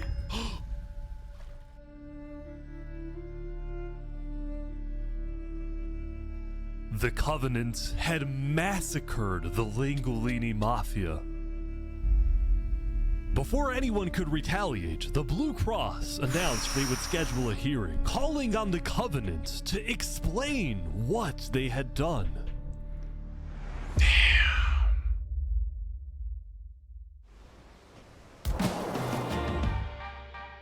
Lingolini, come on. Yeah, got it from Island 1. Wait, really? Earlier today, Flux and his crew had gotten their hands on a super rare armor trim by trading with the Covenant, who had picked up the armor trim from the Warden when it died. Now, of course, Flux had no idea that the Covenant was also trading with and harboring his arch nemesis, Saps. But he did know one thing. I heard Saps ran to Island 1, so we put out a massive bounty on his head. Flux was now determined to have Saps killed, because Saps was the only other person in the world who knew that Flux was behind the murders of all the Island 2 leaders. Wait, hang on, wait a minute. What if the Covenant goes to Saps and goes, hey, there's a giant bounty on your head. Why? What'd you do? And they ask him before they kill him. And he tells them what happened. And they go, oh, he betrayed you, huh? Basically, if Saps dies, boom, and they turn back because they care about their loyalty. Ideally, the sooner Saps dies, the better, because of incidents like yesterday. That includes the prosecution himself and their ringleader, Fluxion. Fortunately for Flux, I feel like the rest of the nations really gotta figure out fast that the Covenant's like too strong. Like anyone at the trial believed Saps. If anything, Saps' accusation only made people hate him more, especially the people of Luminara, who weren't happy that Saps accused some of their fellow citizens. What do you want to do to Saps? Kill on sight. We hunted him down the other day. We couldn't find him, but we have speculation. Is this not like a kind of a lesson though? Like this is almost like a real nice life lesson of like don't believe everything you hear. It's like there's like an old saying, believe half of what you see and not like nothing that you hear and half of what you see. Where he is. After the murder of their beloved leader 3 Below Zero, Luminara soon planned to host an election, and the current frontrunner because like everyone's believing is all in, like oh my god, that guy sucks, but it's not true. The player named Legacy. Me and my parrot, we've just been going around to different houses, knocking on doors. I think we're gonna win this thing. For a moment, Flux also considered a run for leader, although he had basically already accomplished everything he wanted to do. Look, no matter what people say, Island 1 was planning to invade us. They would have just walked right ahead. But now that we have stronger leaders, more cautious leaders... Oh, that's Cap. We have world peace. That's Cap. Not because of a bridge. Oh, that's so Cap. Of me. No, that's Cap. That's actual Cope. Actual crazy man Cope. Since the beginning, Flux's philosophy was simple. W you can never ego. show kindness to your enemy if your enemy wishes to destroy you. If you build a bridge, they'll use it to invade you. If you offer them aid, they'll use it to kill you. This is why Flux believed it was necessary to eliminate the Island 2 leaders who wished to be kind. But the cost of their deaths was devastating. The people of Tricolor still mourned Jofield, building a massive statue to honor their deceased leader. We've just been trying to focus on restabilizing our nation. That's kind of fire, actually. Yeah, that's pretty hard. Meanwhile, the people of Aperion had elected a new leader, but Aperion was never quite the same after the death of Alkaline Elk. The people of the Commonwealth were also in shambles, having a much smaller civilization than they started with. Yeah, they're much weaker, if anything, altogether. There was some peace on Island 2. People didn't feel a sense of calm. but instead a sense of unease and revenge. They needed closure, and they were determined to kill the person who they believed murdered the leaders they loved. Saps knew that it was only a matter of time before someone hunts him down, or someone in the Covenant betrays him to collect the massive bounty on his head. So Saps made a last-ditch effort to try and get a strong ally for his cause. He asked Turntap to take him to the largest nation on Island 1. I'm surprised Turntap didn't take the bounty. I guess because he paid them to go there, so they're like, we have him, like he's safe with us, we're not gonna turn and kill him, you know? Yo, Rich thing the prime. But on their way to the West Helm Capitol building, they ran into a citizen of Aperion from Island 2 who recognized Saps. Oh. Oh, hey. Is there a problem here? Neutral ground? Neutral ground. Uh-oh. Uh-oh. Okay. Okay. We will walk by in peace. Good call. Saps and his damn, you can almost kind of hear from like the voices that like they were like like almost like casual gamers versus that guy, the guy who responds saying good call. That guy has 4,000 hours PvPing in the last 2 years. Like that guy missed every holiday, every family event. He was gonna roll you. You were gonna get smoked. I felt it. Can I speak to the glorious leader of West? I felt it. Yeah, I'll go grab him. Hello. The Covenant leaders brought me. Can we have a meeting? I'm not gonna lie, Saps. You coming to me asking for a meeting after what happened last time, even if it wasn't to do with you. Listen, I just want to talk. What about what? At least explain, because I'm innocent. Saps, I'm sorry. No. Ultimately, Spood rejected Saps' request for a meeting because Spood didn't exactly trust him and had no real reason to help him. So instead, Saps tried another civilization. I'd rather just finish this one now for now. Thank you, though. Damn. Just stay with the Covenant. They're kind of sick. Although when he arrived, things felt a little off. Now, since you're here, you have to drop all your gear. I'm just kidding. Well, about that. Wherever you think is the safer option. At the end of the day, I don't want any of you guys to get killed for something that I'm being framed for, you know? But then, suddenly... Never mind. Yeah. You need to leave.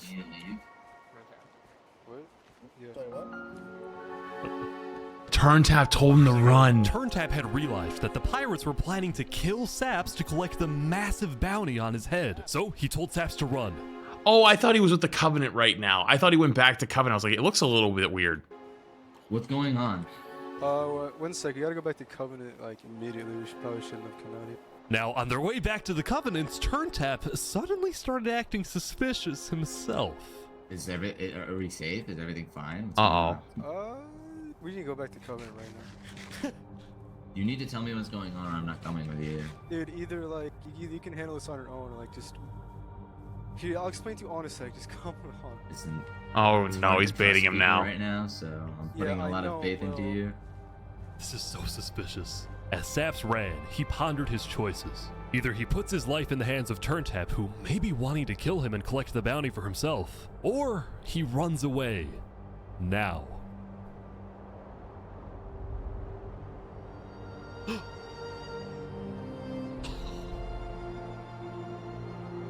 Damn, he ran. I don't even blame him for running. Saps then climbed the mountains of Island 1. I don't know. They definitely didn't turn him in, but maybe they didn't know about the bounty.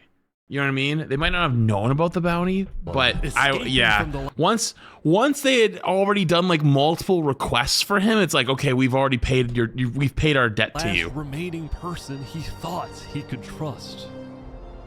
He was now all alone. He's going to in Infernus? a world of people who hated him and wanted him dead.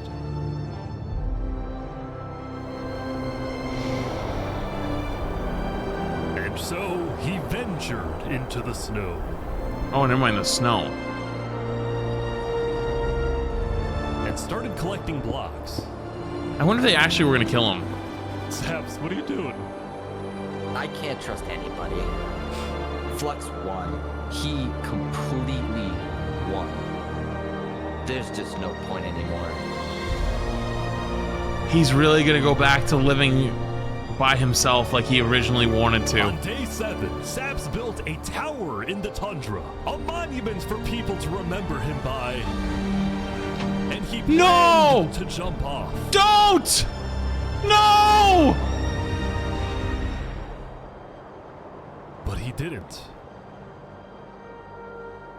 If I have to die, I'm gonna make sure he does too.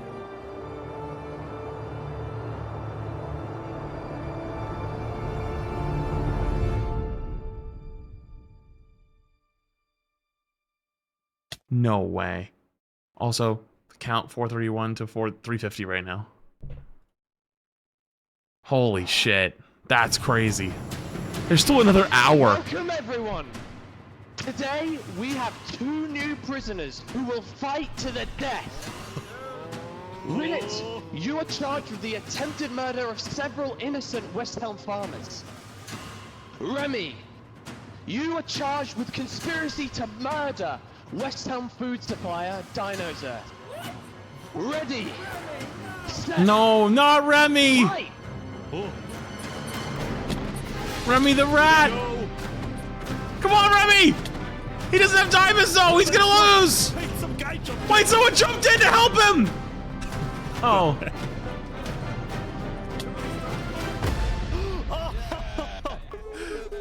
Wait, that random guy helped Remy! He won because of it! Remy the Rat had won his duel in the Colosseum, and all of his crimes, including the murder of dinosaurs, were expunged from his record by Emperor Spood himself. He was now a legend, and his restaurant became more popular than ever before. He put his head on the floor. Now, it's been a busy few days for Emperor Spood. He was always working on different things. Have you seen our aqueducts? Show me your aqueducts, Spood. Look at it behind you! Look at it! So what's the use of this?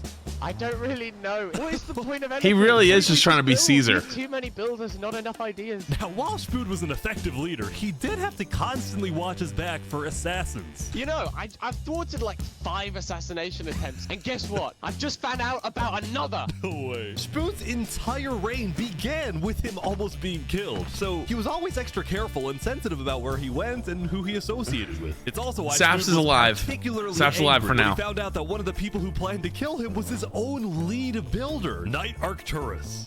According to some of my sources, Knight Arcturus was seen in the Commonwealth earlier today. Really? Spood had sent spies across the world to find Knight Arcturus, and when they discovered he was staying at the Commonwealth, Spood immediately reached out to Sitzkrieg to request he be handed back to Westhelm.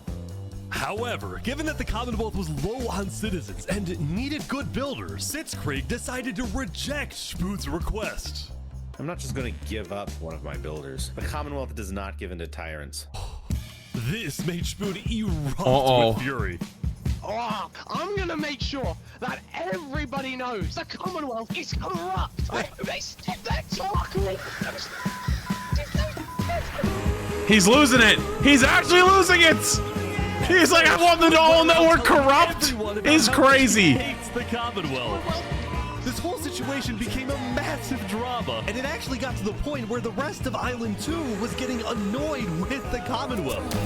I don't get why the Commonwealth Pink doesn't thing just that hand wants- them over. We don't need a Shit. war with West Helm. Unlike the Commonwealth, Cass had a big population and she didn't care about losing citizens who were troublemakers. For example, earlier, one of her citizens, Addison27, had gone to Tricolor, dug into Jovial's grave, and had stolen Jovial's head. Can I wear this? Hey, Cass, I brought you a trophy. But instead of protecting him, Cass immediately banished Addison from the Cass Coalition and alerted Tricolor of his location, causing Addison to flee Island 2. It was this kind of no-nonsense leadership that earned Cass a lot of respect from not only her citizens, but other That's fine, Island yeah, 2 you're good. nations who were now much more willing to ally with Cass than with the Commonwealth. Yeah, if you guys have videos you want me to watch in the future, put them in my Hot Topics channel. That's the whole point of that's where we did this one today. This was a previous submission, so that's where you The go. very existence of the Cass Coalition also provided a sense of security to smaller groups, like this new nation who were mostly cheese merchants and called themselves the Conquistadors. That'd be me. That'd be me, 100%. Of cheese, butter, queso. word dropped yesterday, the economies of most Island 2 nations were prospering, with heavy amounts of trade and tourism between islands. Saw a bank. Meanwhile, in Barbie Land... Yeah. I have news. What? I'm marrying Oppenheimer. What? On day 8, the player Oppenheimer had marched into Barbie Land, but instead of destroying it with a nuke, he apparently liked it so much that he proposed to their leader. Ish, consider this your invitation to the Barbenheimer wedding. Thank you. In Luminara, meanwhile, the citizens were What? inventing new What happened to the nuke? This is the power switch. It's 16 furnaces working together simultaneously, and it has a bunch of hopper minecarts on the inside distributing everything. As much as Luminara was finally starting to live up to its name as the light of Island 2, little did its citizens know among them was quietly living the world's most deadly group of terrorists. No way. I'm thinking of running in the election tomorrow. Oh yeah? Legacy's pretty popular, but I'm not worried. While it seemed like each of the Island 2 nations had their own separate goals, they were all still united under one mission: to find and kill Saps. Most of the people that were at that meeting, by the way, who he like pissed off with his take of like they're gonna come kill us all, are all dead. So he can come back out of the shadows now. In fact, by day 8, Luminara had told all the other nations that Saps had fled to Island 1, and some nations were already preparing to send out hit squads later today. All people who didn't trust Flixon is dead. They're all dead. Drama, the murder of Lingolini. I cannot conceive how we are being this civil about this. They came in, they found him in the hole, they drowned him in lava. This player, Vietnam, was one of the few remaining survivors in the Lingolini Mafia. Vietnam had escaped the Covenant's attack and wanted to get revenge against the Covenant, but was finding it surprisingly difficult to gather support. See, while the Blue Cross condemned the Covenant, nobody was brave enough to declare war on them. Yeah, they're too strong. The Covenant and its army, which is why Seneca secretly asked them to do the deed instead of doing it herself. If people knew that she was behind the attack, she would be in big trouble. But for now, nobody would face any consequences for the massacre of the Lingolini Mafia. That's the true power. If you are just too strong for anyone to stop you, they won't even try. That's crazy. Going back to Westhelm, on day 8, Emperor Spood was like it doesn't even matter about the size of the nations, how many resources. I would say Covenant's by far the strongest nation. The fact that you just walk up and kill another nation, no problem, and everyone just goes, yep. About one thing: how to get revenge against Knight Arcturus. After the Commonwealth rejected Spood's extradition request, Spood's initial reaction was to begin preparing for war. But what made him think twice was his belief that the Commonwealth was a massive nation with probably a big army. Spood also knew that declaring war could risk the entirety of Island 2 coming to the Commonwealth's defense, and maybe launching a counterattack on Westhelm. So, Spood decided to change strategies. He instead decided to try and bait the Commonwealth. See if he can make them angry enough to do something He's gonna rage bait them? That would allow Spood to then declare war and have everyone's support. Oh and my Spood god. knew exactly how to make the Commonwealth angry. He invited back to the Westhelm capital the one person he knew the Commonwealth hated the most. Can we make a deal? We're running out of time. No way. They're gonna rage bait him with Saps? For some reason. This is interesting. Because the Covenant had brought Saps to Westhelm yesterday. Wait, wasn't TurnTap there? Did I see TurnTap? Wait, TurnTap's there. Wait, the Covenant's there too. Covenant had brought Saps to Westhelm yesterday. Spood had specifically asked TurnTap to protect Saps and escort him to Westhelm once again. While Saps didn't fully trust TurnTap, or Spood for that matter, he knew that a meeting with Spood was a massive opportunity, and it was worth the risk. You can turn the sun away. Do you think we're gonna find out if TurnTap was actually gonna kill him? Or was he just being weird because like he was on a mission? We can do what we do best. We're nocturnal lions. Saps, you are the person that, to my knowledge, murdered all those people on Island 1. Island 2, sorry. It was not me. There is a person on Island 2 that is behind all of the assassinations and the corruption. His name is Flexion. Emperor Spood was having trouble believing Saps, but he went along with it for now. Well, it seems like we both have gripes with Island 2. Spood then proceeded to tell Saps and the Covenant about his feud with the Commonwealth, and how he needed Island 1's support in case a war breaks out. There was just one problem. The Blue Cross Alliance was as good as dead. Infernus had basically left the Alliance after the last meeting, and the Covenant had stopped responding to the Blue Cross because of the Lingolini situation. So Spood decided to take things into his own hands and individually call the big 4 nations of Island 1 for a meeting. And he wanted Saps to be there so he could tell the leaders about corruption on Island 2. Now, because of Saps' reputation, Seneca and Benji were hesitant. But as long as the meeting was in a wide open area without a roof, they decided they would go. A wide open area without a roof is crazy.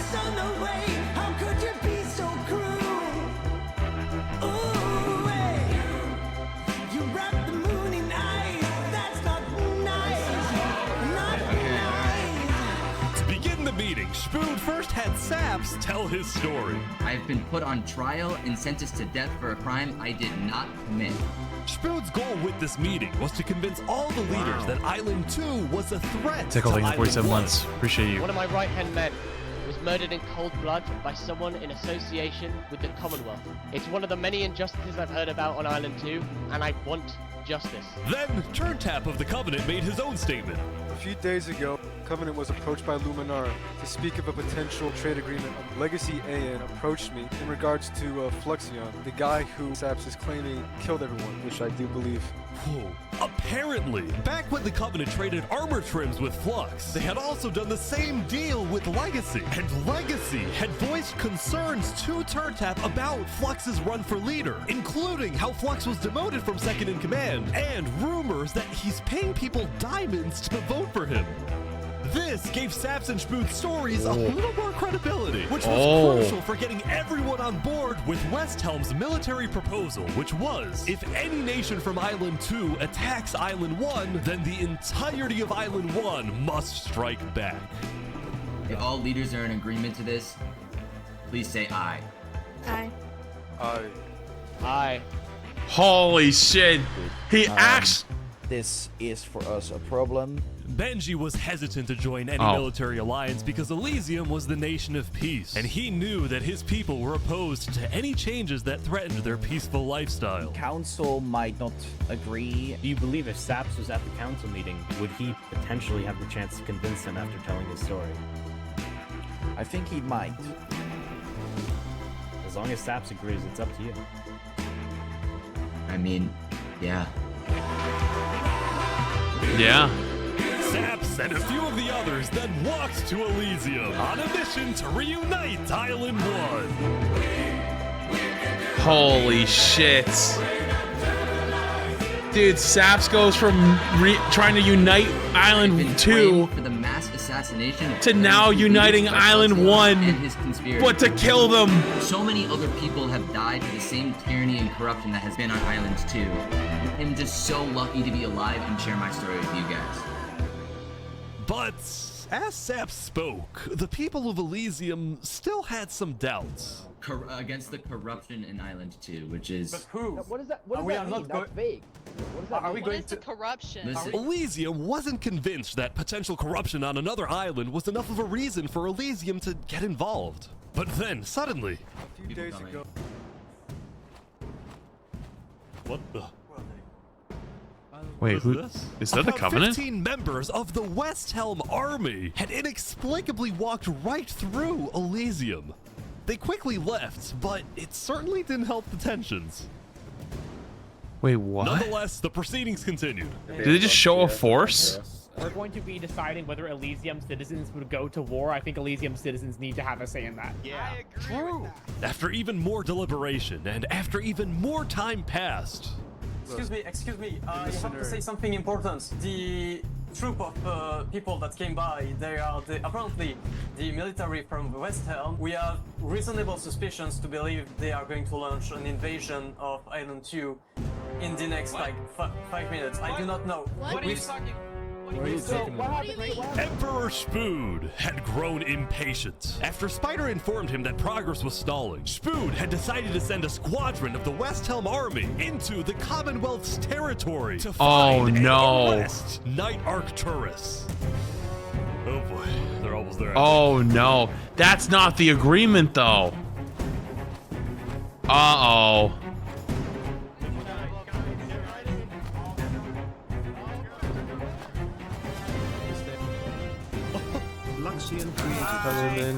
We are here peacefully. We're simply looking for a Yeah, man by it's the true. name of Knight_Arcturus. Alright. We don't have him. We do not know where he's at. We have not seen him, nor have we heard from him. We don't have him. Where are they going? With their first plan failing, West Helm went to plan B. Shield wall, shield wall. What the? What's happening, guys? They're forming a shield wall. They're forming a shield wall outside. Everyone leave. We're getting out of here. Yeah. Everyone bail, bail. The West Helm Squadron had successfully intimidated the Commonwealth leadership into fleeing their own nation. What? West Helm then went around searching every house, every mine, every crevice of the Commonwealth. But ultimately, Knight Arcturus was nowhere to be found. So they were telling the truth. They don't know where he is. Meanwhile, at the Cass Coalition.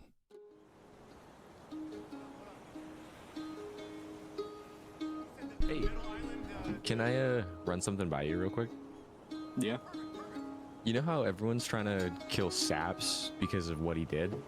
And then during his trial, he was all like, Luminara was behind this. Luminara built the trap. The leadership in Luminara helped me build the meeting area. That includes the prosecution himself, Thomas 5200, and their ringleader, Fluxion. So, I was sailing past Saps' place a few days ago. God, this dude is digging. For what? Oh. You see that? You see that guy? Yeah. Isn't that Flux? Yeah, it kind of looks like him. Yeah. Wait, he has video What's footage? he doing at Saps' place? And why is he gathering blocks? You go to show Cass. He had video proof? What do you think? Interesting.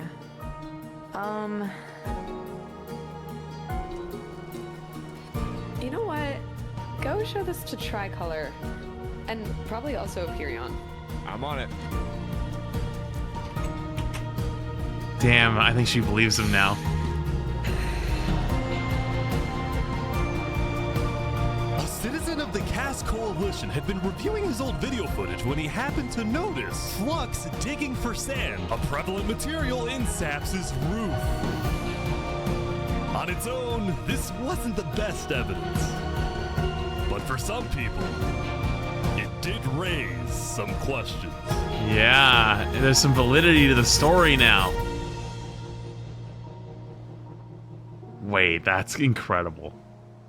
Wait, who are these guys? 417 to 335.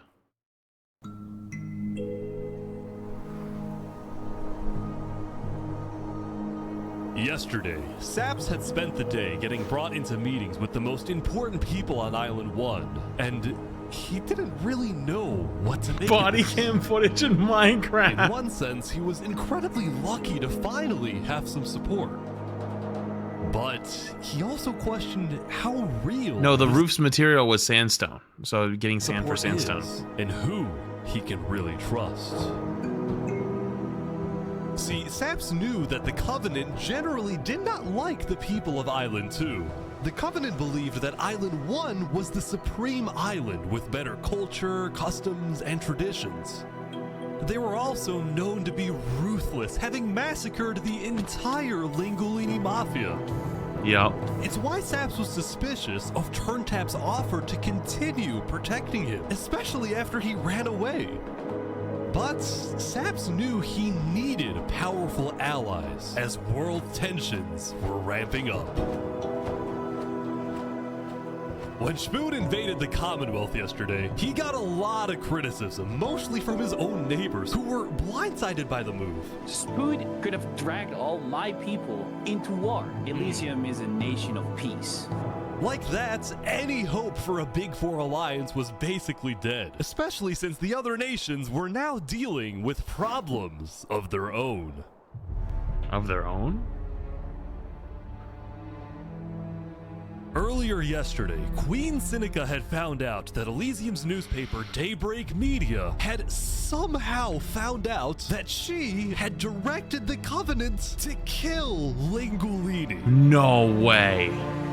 This is why Seneca was so quiet yesterday during the Island 1 snow meeting. She knew this story would be coming out, and she was trying to figure out how she would respond. And on day 9, she made her decision. To dissuade people from invading Infernus, she would show strength by doubling down and hold a joint ceremony with the Covenant, parading around Lingulini's head. Oh, that's crazy. That is actual insanity. She's lost her mind.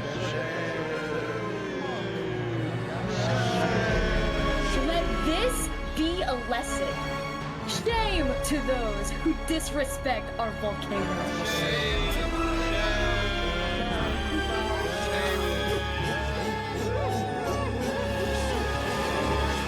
Meanwhile, on the other side of the island, the Blue Cross was hosting a meeting. Vietnam, I'm getting word that This is like the today's UN useless. They don't do shit other than just talk to each other and complain. Furnace is having a ceremony to burn the head of Mario. If I can't get his head back, then it's war. I will put my hands around each and every one. The leaders and representatives then decided that Infernus needed to be punished, and they started discussing whether or not to declare war. But then, not even a minute into the discussion, If everyone is against them, then we are not going to. Benji's dead. Wait. What? Benji died? Benji, the leader of Elysium, had suddenly died. And before anyone could even ask about what happened, a member of Daybreak Media made a shocking revelation. We know that Benji had been one of the people who made the call to kill Lingulini. What? Apparently, Benji had admitted to Daybreak Media that he, alongside Infernus, had approved the killing of Lingulini. What? At the time, Benji believed that killing Lingulini would finally resolve the conflict over the volcano and bring peace to the island. But he ended up seriously regretting this decision, so he told Daybreak Media everything, exposed Infernus, and then ended his life. He ended? What? Now, because wait, so they Benji planned it. repented, the Blue Cross Conference decided not to punish Elysium and instead focused on Infernus. He took himself as punishment so his nation would live. Wait, was he actually a good guy? I don't know about. Wait, I think he was actually a good guy the whole time. Give Infernus a chance. He wanted his people to not go to war. He wanted his people to be the ones to decide. He made a bad decision as the king, so he fell on the sword. King. Flux was representing Luminara at the meeting, and the leaders actually agreed with his idea. So later today, there would be a trial against the entire nation of Infernus. Now, when the meeting came to an end, Flux was approached by a few guards from Tricolor. Right, look. We know about the assassinations, all right? What assassinations? You're under arrest. You're coming to Tricolor. You're gonna have a fair trial. Just come with us. What are you talking about? Tricolor had issued an arrest warrant for Flux after they obtained incriminating video evidence from a citizen of the Cass Coalition. Oh shit! Responsible for the death of Jovial in any capacity. What are you talking about? We know Seraphim was guilty of that. There are concerns that you may have been involved in other ways. If you believe yourself innocent, I believe that you are. I trust that you're innocent because you told me you were. But right now, the most important thing you can do is simply go to the trial and prove that you're correct, which I believe This you is are, an okay? outrage against Luminara. I cannot believe that you would accuse me of this. Now, the truth was, Tricolor wasn't necessarily convinced that Flux was guilty. They just wanted Flux to go to trial so that he could answer their questions about the videotape. Why didn't you not bring this up beforehand? Look, you were guilty, run away. You're seriously scared that I'm going to run away from a trial. You agree after what happened with the Commonwealth, we could never be too careful about stuff like that. We're both Fine. not. Fine, I will go. But this is an outrage. All right, let's go. We're gonna remember. We will not stand for this. He's getting arrested by Tricolor. He's getting arrested is crazy. Wait, what's he doing? He's like stopping every few seconds. We'll stop. Don't worry about it. The group then passed through Elysium and were about to sail off to Island 2 until... Was he sending a message to his people to come help him? I feel like he was. Tabbing out, messaging, tabbing back in, message. Oh, hey, what is this? What? Wait, Flux is getting away?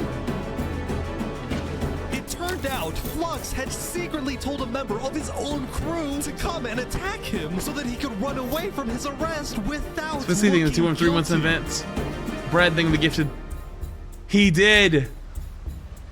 When Flux returned to Luminara, his whole world had flipped upside down. He believed he had covered all his tracks, that he had gotten away with everything. But for now, he had to remain calm and decide on his next move. Wait, this guy's kind of a evil villain though. Like on the fly while getting arrested, being able to send the message saying come attack me specifically, don't kill me though, so it's like I'm able to get away. Like on the fly came up with the plan. Legacy. Yeah? We've just been informed that you have ties to the Covenant, and they're working with Saps the Traitor. So the problem is, we're afraid you're a national security threat. You have two choices right now. You either drop out of the election this instant, or we can do this the hard way. Oh, that's tough. Alright. By forcing Legacy to drop out of the election, Flux had automatically become the leader of Luminara. No way. If Tricolor still wanted to arrest him, they wouldn't be able to just walk ahead and take him. They would have to invade Luminara itself.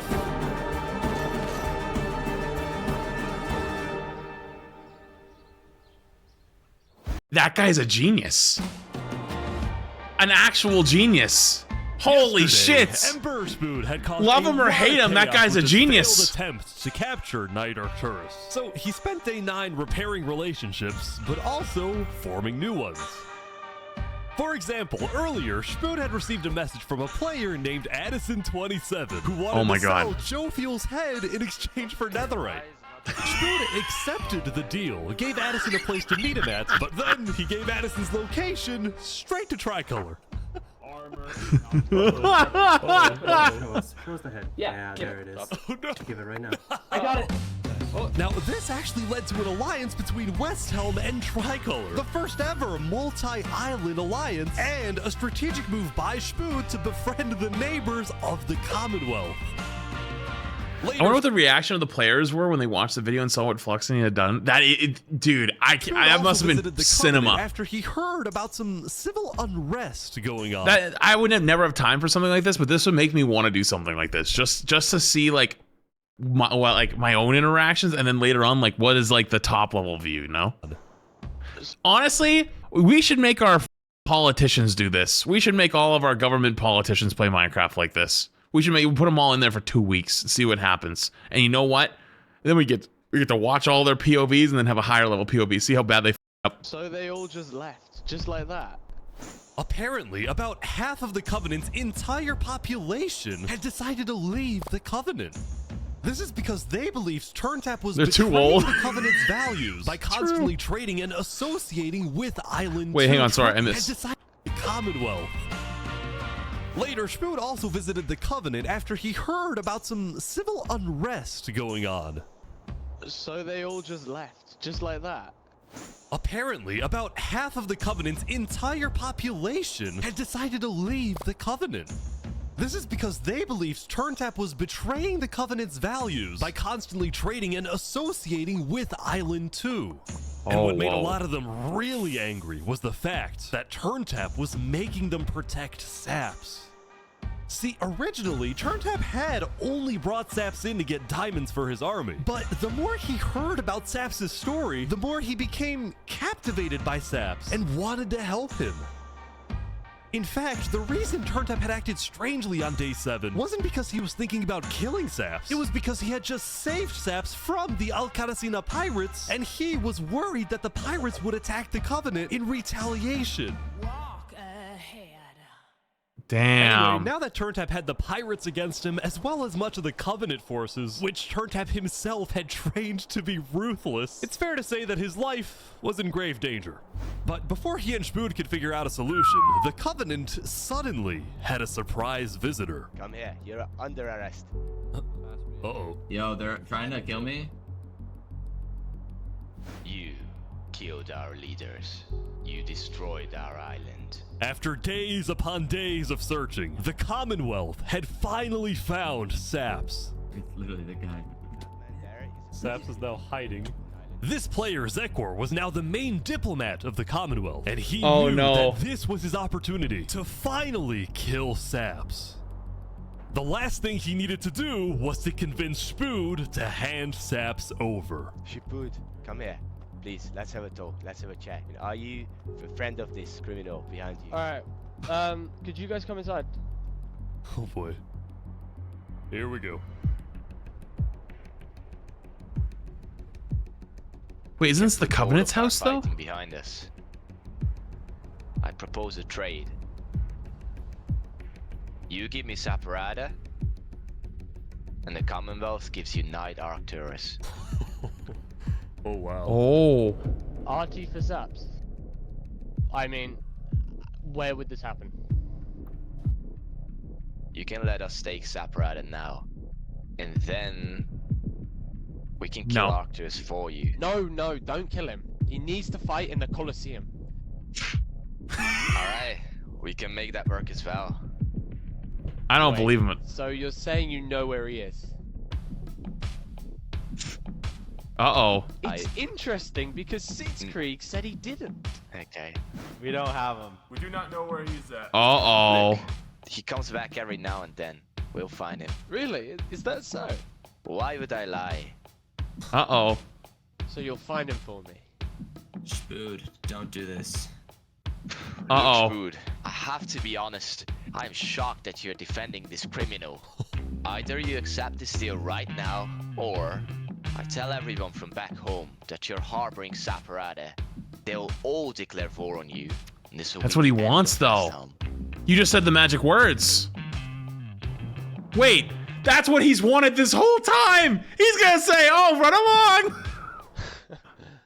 So, just to make the terms of this deal very clear, because I want to be accurate, you expect me to give up an innocent man in exchange for a terrorist? He's rage baiting. Oh my god, he's rage baiting. Really, your offer? He's not innocent. They're rage baiting. Alright.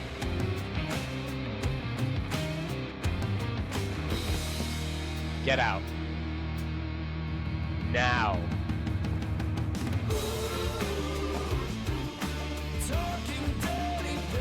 Holy shit, Dude, the crazy man angle actually works so well. It actually works so well. Absolute cinema. It would be time for the trial of Infernus, which had become a very anticipated event because Seneca had told everyone that she actually. So wait, where did the other half of the Covenant go? Did they say where they went? You know how they said they split? Where'd they go? Plans to attend. Didn't say, okay. As such, Turntap would be there to help her, which meant Saps also had to go. He wanted the Covenant's protection, which would actually come in handy. What? Saps getting attacked. Oh no. Oh boy, Saps getting attacked again. The attacker was taken out immediately by the Covenant, but this led to another problem. We need to know whether we should keep Infernus in the area. We are worried about assassinations. We're not going in a building, we're having this outside. Seneca and the rest of Infernus had arrived, but were refusing to enter the courthouse because of safety concerns. Infernus is saying outside or nothing. They're not going in. And as expected, people were quickly becoming impatient. I have to stand here for 5 more minutes. I'm gonna pull all my hair out. Let's come inside. people don't have the ability to come in this building. The trial hadn't even begun and things were already out of control, and then... By the way, the guy that just tried to kill him, that wasn't the guy from the previous meeting, right? Because they had, I think they both had a Z name, but I think they were different. Someone's setting up Tripstone. Hello flats. Mods and chats Snorlax dumper 18 months.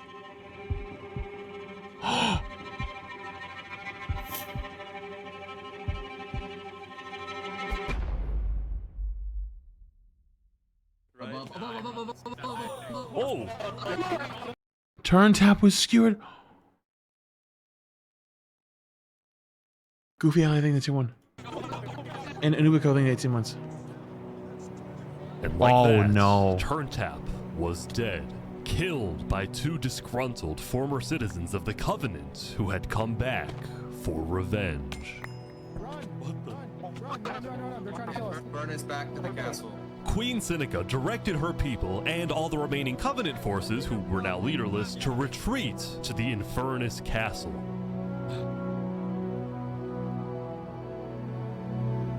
No, not turn tap. Dude, Sap, dude, he is a clairvoyant. He looked up right as it was coming down and lived. Both Infernus and the Covenant were eventually found guilty of murdering the Lingolini Mafia. But now that Seneca had adopted the entire Covenant army with all of its netherite weaponry, it would be impossible to try and arrest anyone. Saps, meanwhile, was abandoned at the courthouse, so he ran all the way to Westhelm to Emperor Spood, who was apparently dealing with a new political crisis.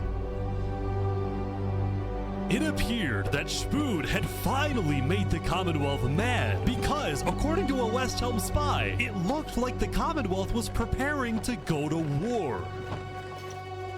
And on top of this, Spood had received a message from Sitzkrieg inviting him to the Commonwealth for a meeting. Now, of course, Spood suspected this was a trap, but his second-in-command Spider had an idea. Let me go instead. Let them kill me, and if they do, we'll have the right to obliterate them.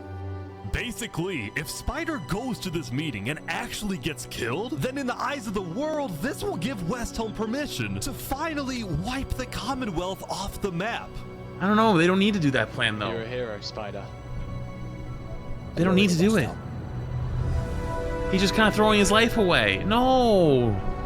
No, Spider, you don't have to. These guys are all waiting for something to happen.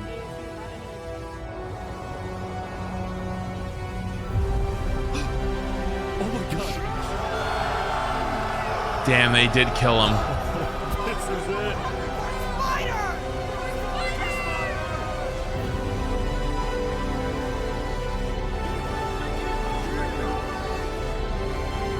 Damn, they did read him like a book, though.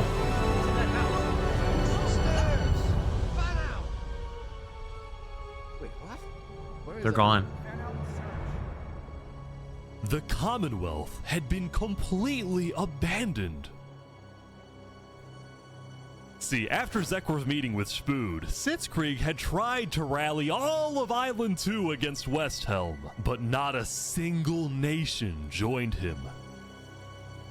Throughout its days, the Commonwealth had faced chaos, infighting, global humiliation, and now Sitzkrieg was utterly defeated. So, as a final jab against Westhelm, Sitzkrieg decided to kill Spider before dissolving the Commonwealth once and for all. Sitzkrieg and his remaining He died for nothing. Then decided to pack up and relocate to the one place in the world that Westhelm wouldn't be able to infiltrate.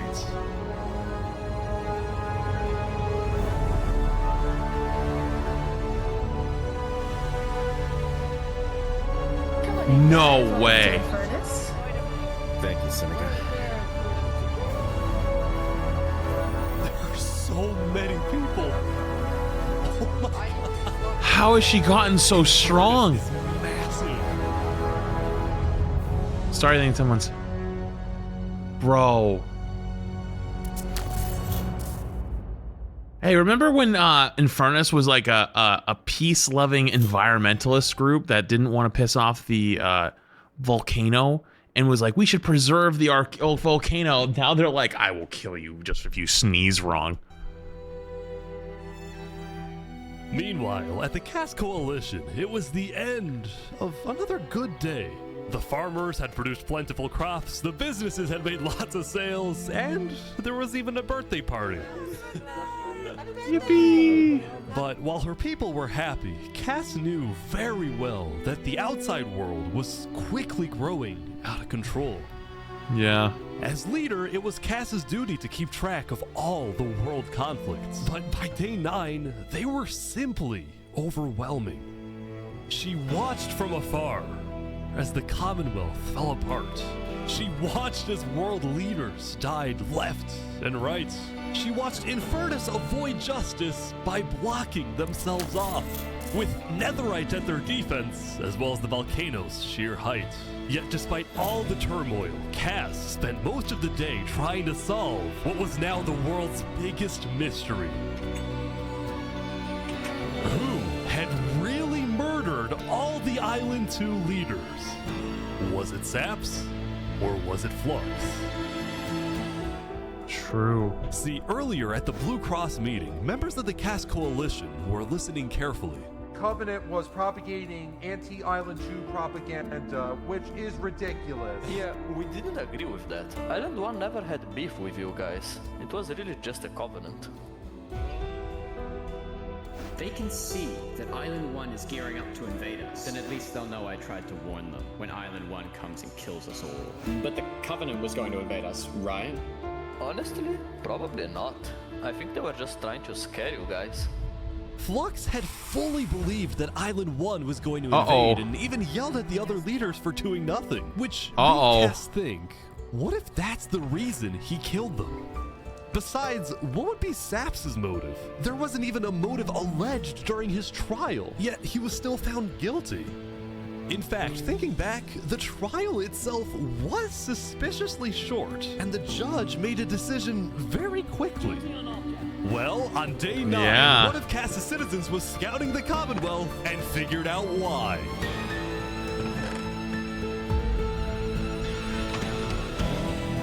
Wait, what? Flux had bribed the judge to ensure Saps was found guilty. When Cass discovered this, she immediately called for a meeting with local leaders. It's been Flux this whole time. I'm so mad. He needs to die. Dude, he paid off the judge too. That guy's a Genius. I'd genius. say this, but you have my permission to invade Luminara. Okay, I'll tell my guys to prepare for battle. No, there won't be a battle. We go in, we take him out, we leave. Got it? Sounds good. See? All right, first thing tomorrow. Holy shit. First thing, there's no way it goes well. Oh my god, it's gonna be so bad. I feel like they're all getting played like fiddles. I feel like Flux is gonna see it coming. Welcome.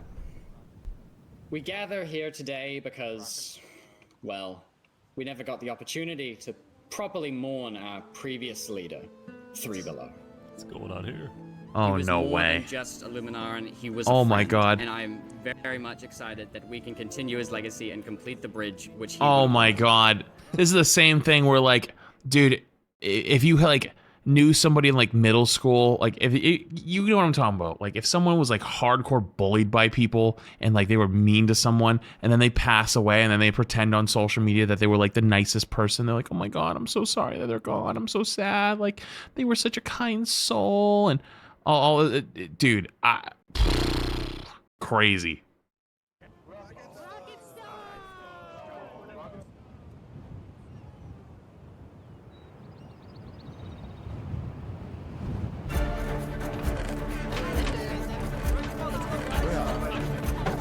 All right, let's go. And so, the Cast Coalition set off on their mission to kill Flux once and for all. On the way, Cass stopped at Empyreon to rally their people.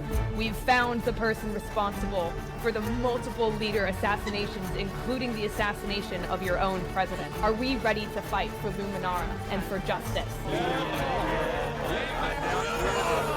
The plan was simple. Empyreon would invade Luminara from the south, while the Cass Coalition approaches from the sea so that Flux can't escape.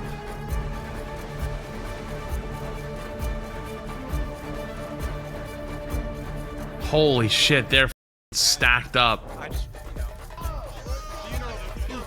Oh, they're here. They're here. Flux is running.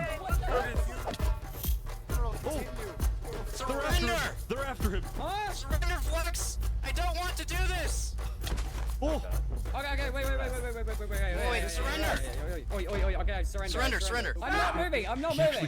Flux, you are under the arrest, killing Jag, Alki, members of Tricolor, and leader of Commonwealth. This is an outrage! And attempting my assassination!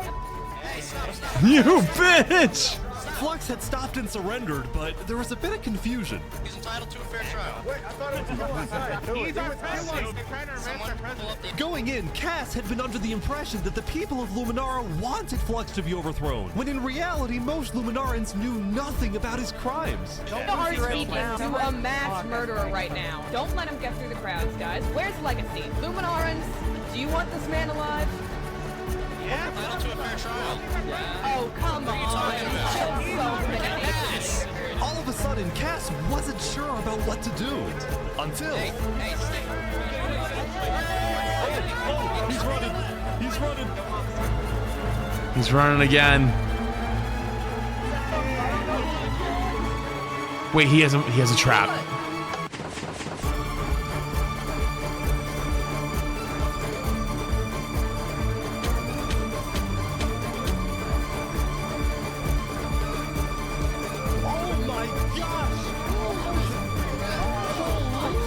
Holy shit!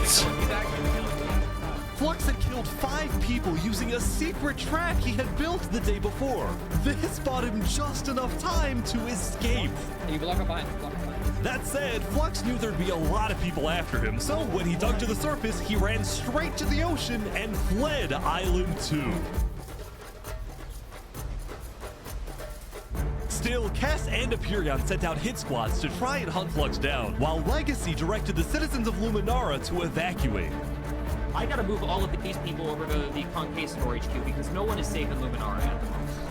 Holy. Like that, Legacy had taken Bro, over he's as actually an leader of evil Luminara. mastermind. Cass and Empyreon were down 5 citizens, and Flux had gotten away with everything once again. Actual mastermind, and his own little squad got out too. Or so he thought. Uh-oh.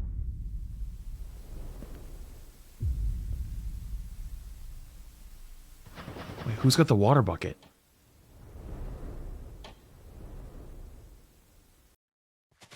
Wait, what? So confused on what's happening. Oh my god! Oh my god.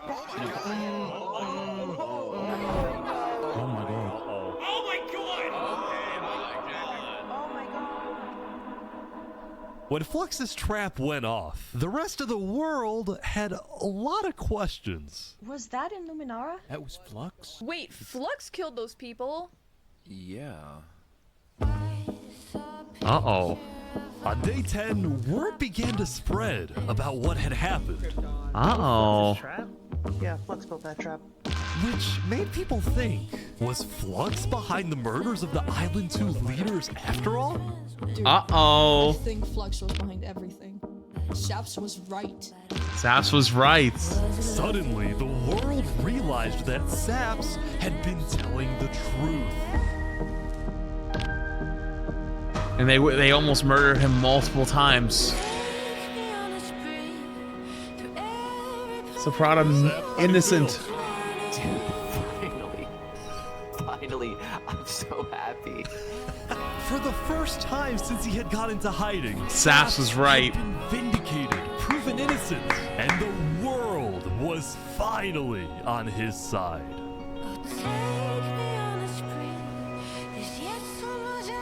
Holy shit.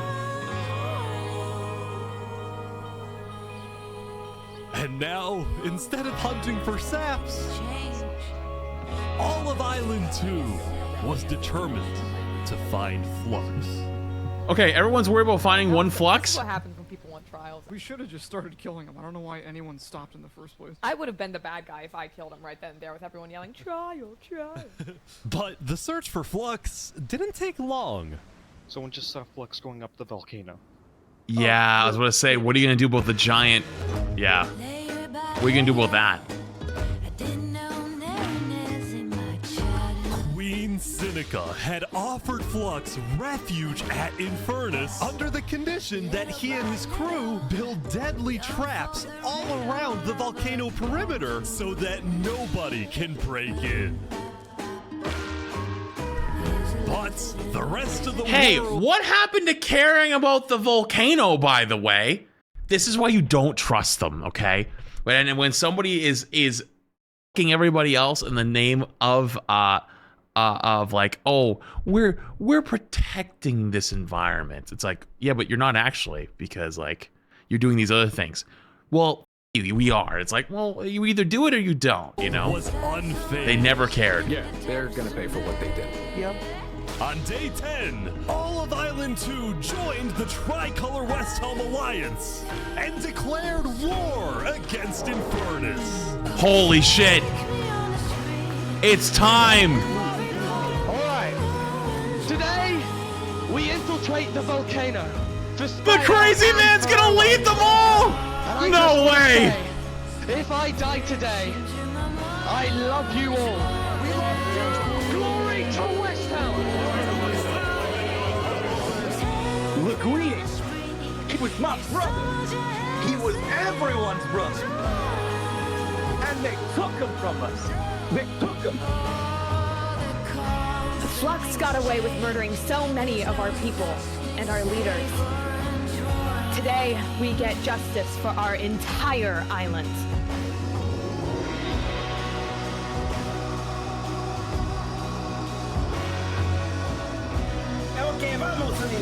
Wait, that was a sick edit they did where he has a green name and he has a orange name because he's both sides. Wait, that was fire. Let's go. For Saps.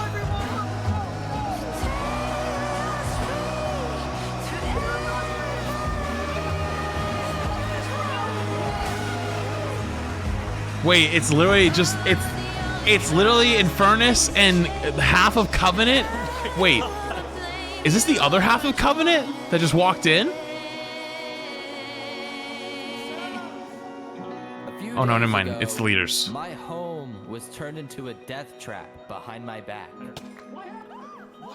I was She has all of Covenant? Oh my god. forced to go through a rigged trial. Guilty on all counts. So it's Covenant and Infernus versus the world. Days ago, every single person in the world wanted me dead. This should have been the Minecraft movie, for real. But today, you all know the truth about who really killed our leaders and our friends. Today, we walk ahead, we storm the volcano, and we get justice!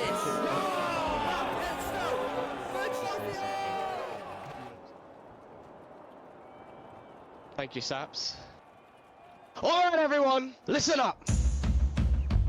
There's a lot of things to watch out for. There's gonna be lava, boiling water, dripstone traps, their entire army. They have the height advantage and netherite armor, but we have numbers. So let's stick together and let's win this thing! Come on! Wait, how are they gonna know who's on what side, though? You know what I mean? Like, how do you tell the difference?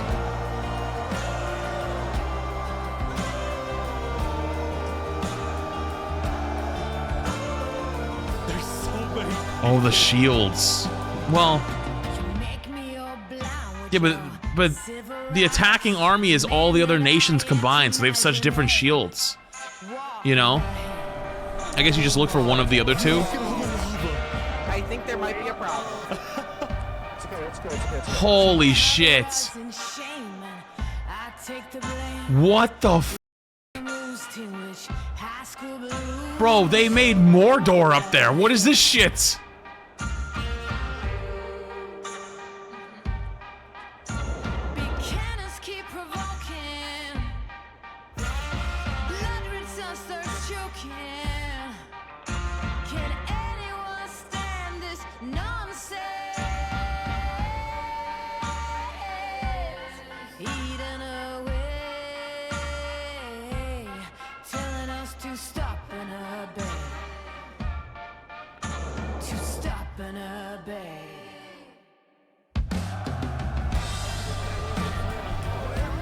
pouring water on the lava, but the water still burns. Oh, they're burning their own guys. Okay, send out the covenant now, right now.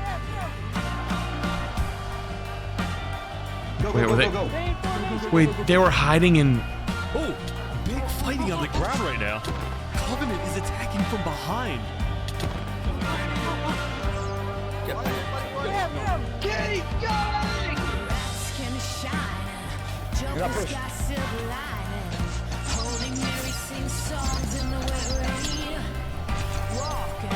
Wait, who is that? Wait, who just died? Was that the queen?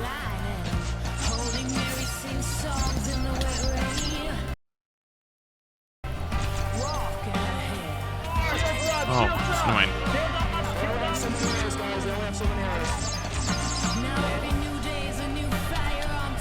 It's just chaos on the ground as well. It's the Covenant.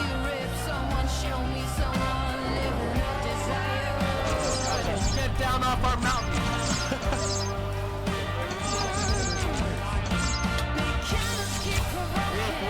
They got it, they got it! They actually made it up to the top!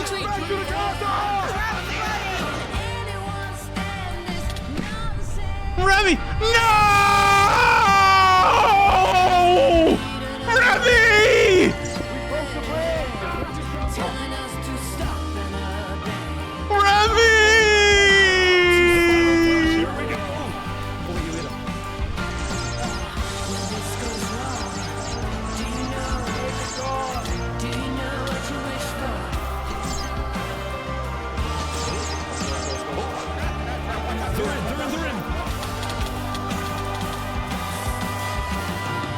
Holy traps.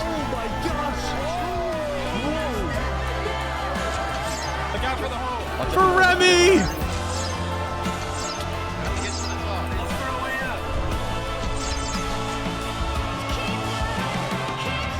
Wait, they're still pushing through though.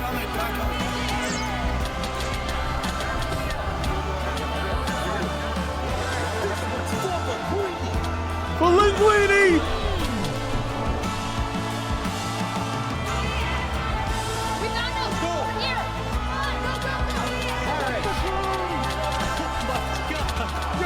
Just chaos.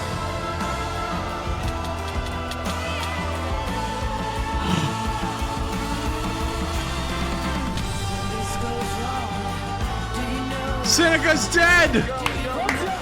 Nice job, Ben.exe.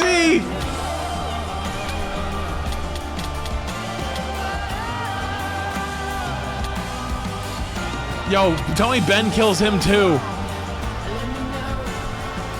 Is Ben the hero that we needed?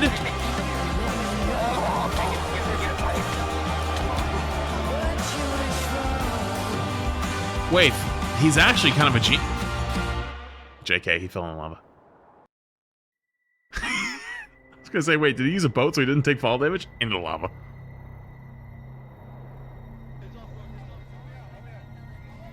Wait.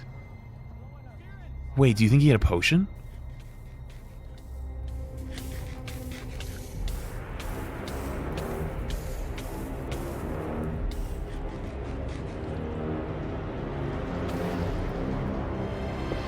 No.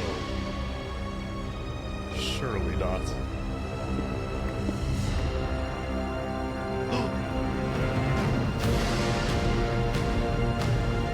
No fucking way. Of course. Wait, who saw him? Wait, someone see him right there?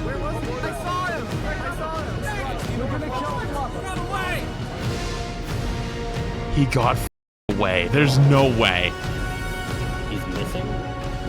Hold on.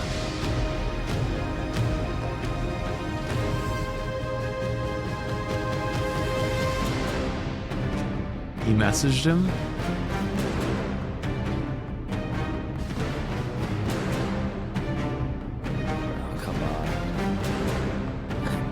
Alright guys, let's go, let's go.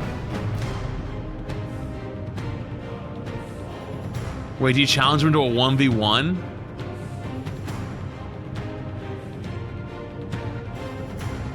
No way. He 1v1 in the Coliseum?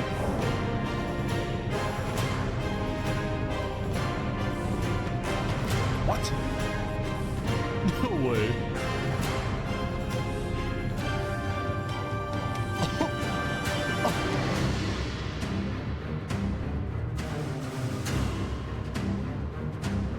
He's gonna make the netherite.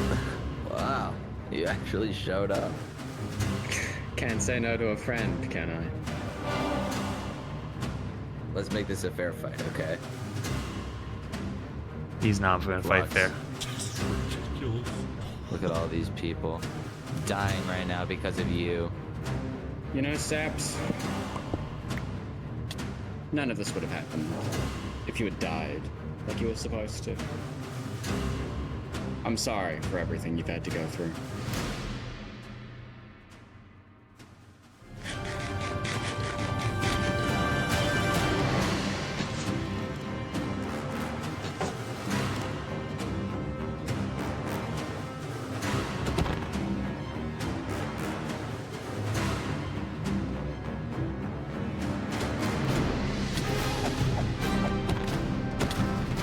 Is he in diamond? I think he is in diamond, right? It's not netherite.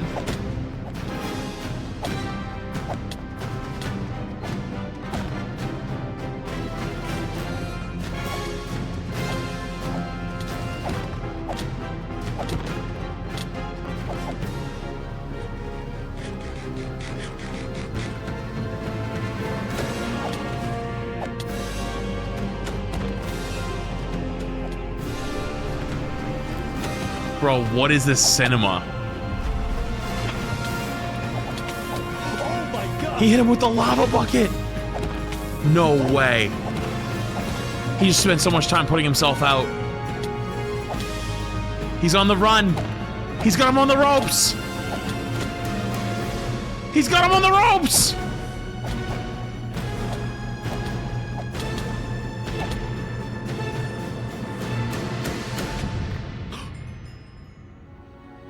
Wait, did Flux just win? Wait, no way. No, Flux was slain by Saps.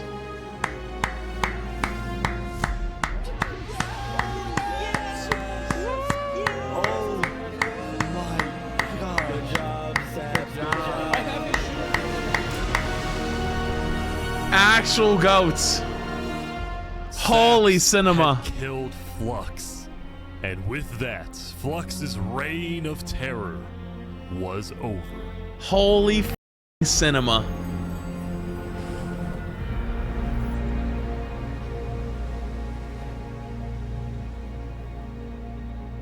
My goat Saps won.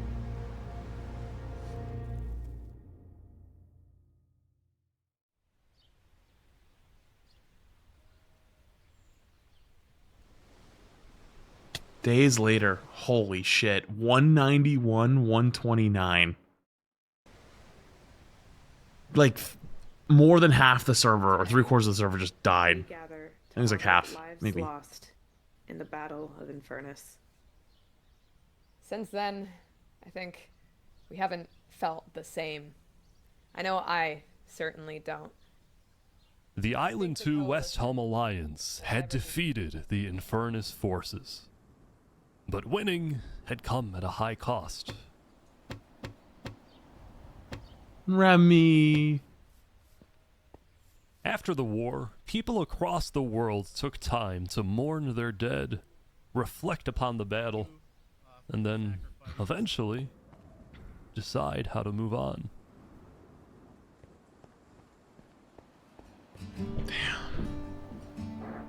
You guys hear that? Oh god, I think I just shit my Now pants. that Infernus, the Covenant, and the Commonwealth were off the map, there were talks of creating a new world government. But ultimately, it never really materialized, and all the remaining nations just agreed to do their own thing and have peace. It was an ad who won? That's tough. The good guys won. Island 1 had taken the brunt of the war. Crops trampled, the big tree scorched, the volcano ravaged. As a result, people across Island 1 struggled after the war. But I'm dead. Some of them joined cults, while others moved to Island 2 in search of a better life. Damn. Elysium was fine though. Instead of going to war on day 10, the Nation of Peace had decided to hold a peace festival. Wait, they didn't go to war to help everybody? What a bunch of bitches! Something new. A bridge stemming all the way from Luminara.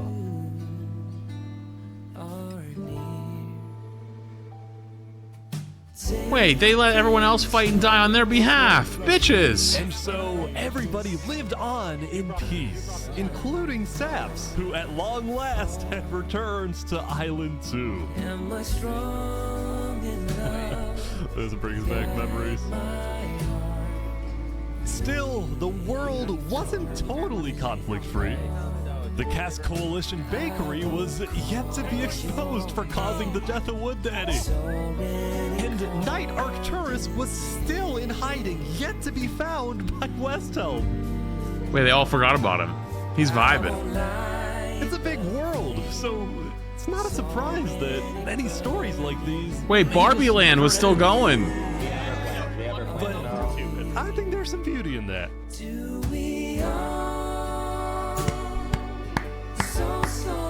Holy cinema. See, this is what should have been the Minecraft movie. Something like this.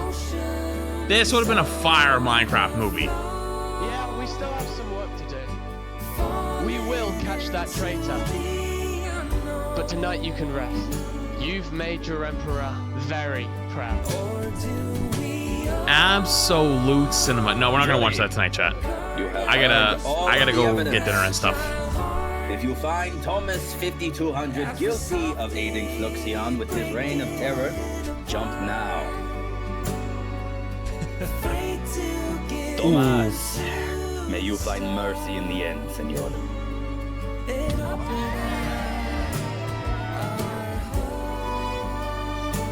When we first Fucking met, murdered his I ass. was screaming for me because I thought you were gonna blow up my nation and kill all my citizens.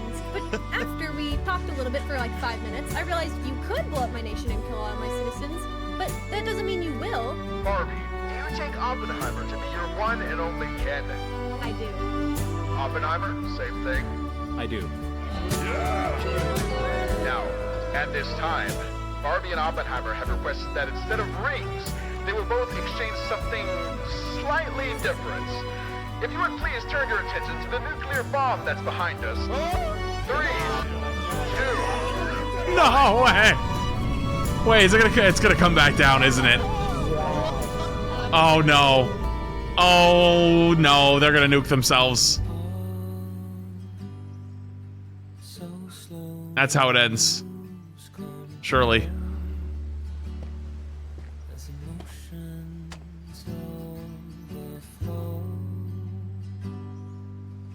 Damn. He went back home.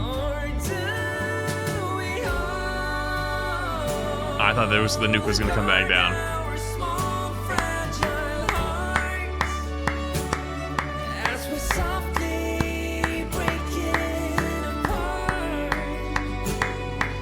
I understand why people said this is the best. This might be the best video on YouTube.